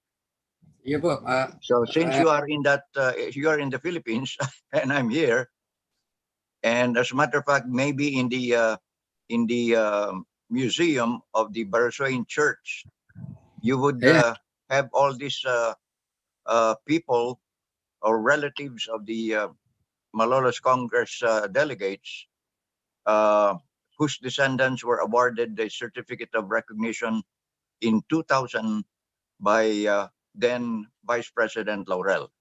Yeah. Mr. Speaker. Yes. Okay, Mr. Speaker, I can send a list of the delegates who signed the Constitution of the Malolos Congress to all of you and to our groups here, and particularly to Congressman Villarama. Now, what I'm saying, Gil, is the list of people who were awarded a certificate of recognition in 2001 by Vice President Laurel then. Those are the list now of the descendants who may still be alive or not. But there you are exactly where you find the list of names of the descendants of the delegates. Yeah. I'm able to get the list of, from the internet, I can download it. There is a list there of the signatories that includes Antonio Luna and the other people who signed it. I think 85 of them or something like that. I will send it to Congressman Villarama and to the rest of the group who are interested. Yeah, and then maybe I can ask the Provincial Board of Bulacan to make it a project, no? Correct. Yes. It should be a project of the Barasawiin Church. And since Congressman Villarama from Bulacan, This should be his flagship project. Sige po, I'll do that. I'll do that. Wow, thank you, Governor. Kasi magiging maganda yung ating grupo pag kasama natin yung mga apu-apuhan, yung mga unang delegado, no? We should not just limit it to the signatories. Yung sinasabi ni Bien Lorque kanina, kausap niya yung apo ni General Macario Sakay. Sama rin sila. Oh, Si Cesar Berata, apo ni Aguinaldo, or anak ba, sama rin natin yun. Correct. Yeah, anything has who have a connection with the with those ancestors. Baka magkita yung apo ni Aguinaldo at yung apo ni Antonio Luna, magkabahari ng ulit. yung pong pisambu ng tatay ko, ang nanay po apo ni Aguinaldo. Pero hindi yung branch namin. Yung napangasawa po ni Dr. Antonio Villarama, kapatid ng lolo ko, is Legazpi. Pamangkin po ni Emilio Aguinaldo. In fact, Cesar Berata, pag may namamatay na Villarama, nandun lagi dahil kamag-anak ka sila. I can check from my mga second cousins ko na po yung mga apo. I'm sure that even Cesar Berata, I know him personally. Yeah, that's very good. Let's get him involved. Okay, anything else? If any more wants to ask me questions about what I just mentioned? Yes. Any more question or interpolation on Dr. Ramos' privilege and narrative recently? Okay. Yes. We have a person here who is silent. I think his name is Rob. I think this must be Mr. Rob Seralbo, a friend also of Congressman Villarama. He's not talking at all. Okay. Please be recognized. Seralbo, what do you want to say? Ayan, historian din yan. Hindi umiimik eh. Ikon lang siya, nakikinig lang. Sige. Next Congress, maybe he can get ready with a point of information speech. Yeah. Okay. Wait lang. Mr. So, Lord. I think we should give the floor to a distinguished person here, Mr. Topax Colaiko. He is in charge of the Atenean alumnus. He is here. Maybe he would like to comment on what we're doing. Please be recognized. Mr. Colaiko, Topax Colaiko.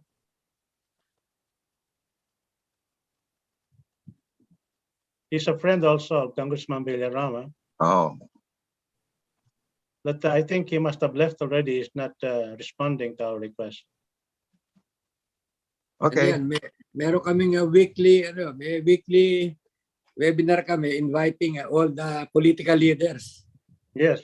They have a big group. They just invited Senator Dick Gordon, addressed them recently. And their attendance went to the top. It's beyond 100. It topped at 186 or 200, I think. And the limit of Zoom was just 100, so they had to increase the limit. Mr. Stolaiko was just unmuted. It was a very significant meeting that we just had. Congratulations with Dick Gordon.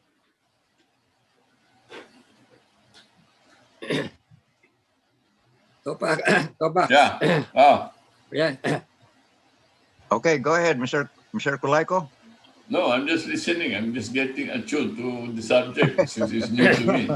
Well, thank you very much for gracing us with your presence, Mr. Colaiko. And I really was enjoying your sessions that you had with Senator Dick Gordon. He's still quite a dynamic person, even at his age right now. Yeah. Interesting. So we can discuss what you have discussed with Senator Gordon then, next session. If we can invite Senator Gordon might offer you the vice presidency, Mr. Robert Posadas. He's running for president, I think. No, I'd like to debate with him first. Okay. Well, anybody else would like to ask me questions about what I said about our Constitution, its history? Again, Mr. Iway has raised his hand.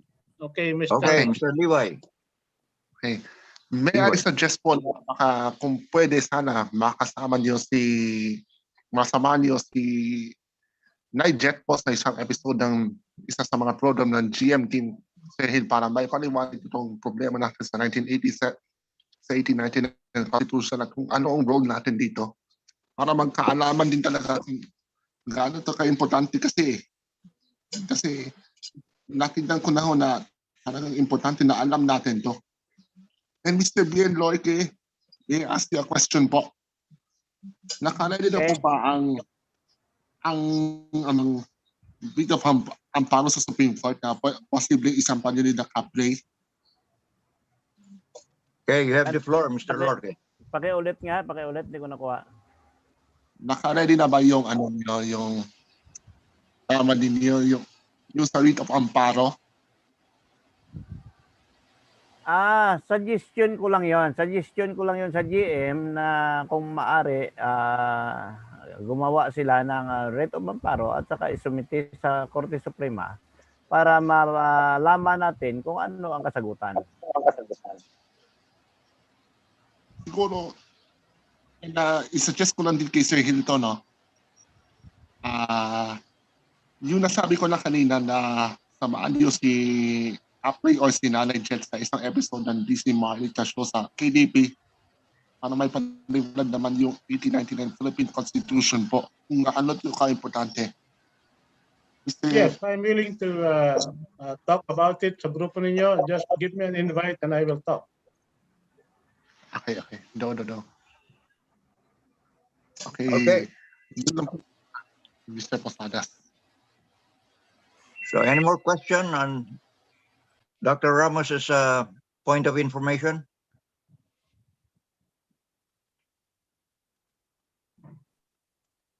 So if there's nothing more that you would like to raise, then we will move to close the session. Second motion. Any second motion? That's Giano Close it na. Yeah. Okay. So, Then we declare. And pasalamat din tayo kay Melo Gold. Si Melo Lugod, siya ang nag-in charge ng ating technicals. Kaya naka-broadcast itong ating lahat ng Facebook groups na siya ang admin. Maraming nakinig sa atin ngayon. Yeah, Melo, I'd like to tell you that you really have done an excellent job, and I connected with it. In that, I agree that's what we've been looking for an alternative website, wherein a post on Facebook, if it's deleted, will remain independent and still accessible directly. So that's a good, excellent work. That you have an alternative site. Mr. Speaker, Gian Bebiano has raised his hand. Can you recognize him?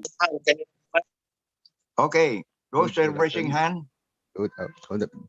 Please be recognized. Morning po, Sir Hill po. Yes, question Mr. po. Vigiano. Since di pa po tayo malaya pala. So since wait.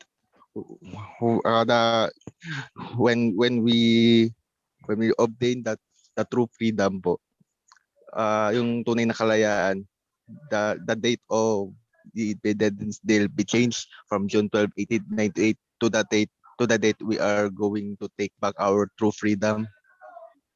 And once our constitution back to 1899. Totoo ang sinasabi mo. That's right. That was the gist of my comment, that actually our move towards true freedom for the people, wherein the wealth is not alienated from us, had been aborted by the interdiction of our move for freedom by the Americans. The Americans, in effect, took over the natural wealth that the Spaniards controlled, and they were the ones again who controlled it, and they carried it over into the Laurel-Langley agreements. The reason why this process was sort of muted in our Philippine political dialogue is that the Americans demonized this demand for the return of this alienation to us as just communist propaganda. Now we're talking about it as non-communist. We are not advocating communism. We are just advocating a process of correction, a correction that has to be done in history. And we will not correct it by confiscation of property. We will not do that. He will correct it with the pure economic processes of declaring the powers of eminent domain to return the natural wealth of the people to the people. In the same way that the Norwegians own their oil, we should own our natural wealth. And we will not deprive these present owners the value.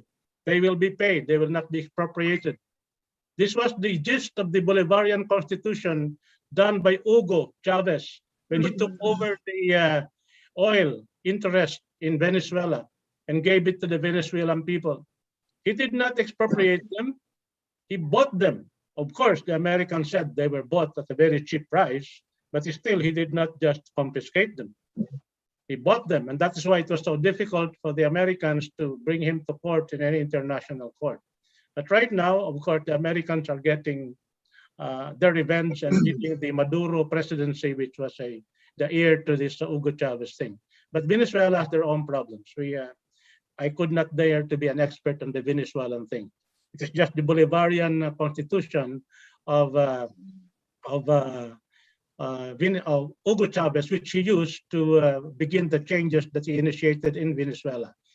It was called the Bolivarian Constitution because Hugo Chavez changed the constitution of Colombia into the Bolivarian principles that was in the original constitution of Gran Colombia when Simon Bolivar defeated the Spaniards in the liberation of Gran Colombia. Gran Colombia was an aggregation of South American countries which now broke up into several countries like Bolivia, Venezuela, Chile, all those things. Before it was just one Gran Colombia, including Argentina and Brazil. So these are histories that we have to know about because just like in the technology field, there are best practices in technology. There are also best insights that you can gather from the histories of nations that went through similar experiences like us. So you young people should not be stingy in your reading of history. Read from it, learn from it, and then be more of a Filipino because you learned from the others. Okay. So any more question or point of order or anything else? Parang manana po eh. I think we should close this na by prayer. Maraming salamat sa inyong lahat. Thank you for attending. Right. It was a very fruitful experience. Right. Salamat Thank po, you. In the Mr. absence Speaker. of anything else, I declare the session closed until next Saturday then. Thank you. Salamat po.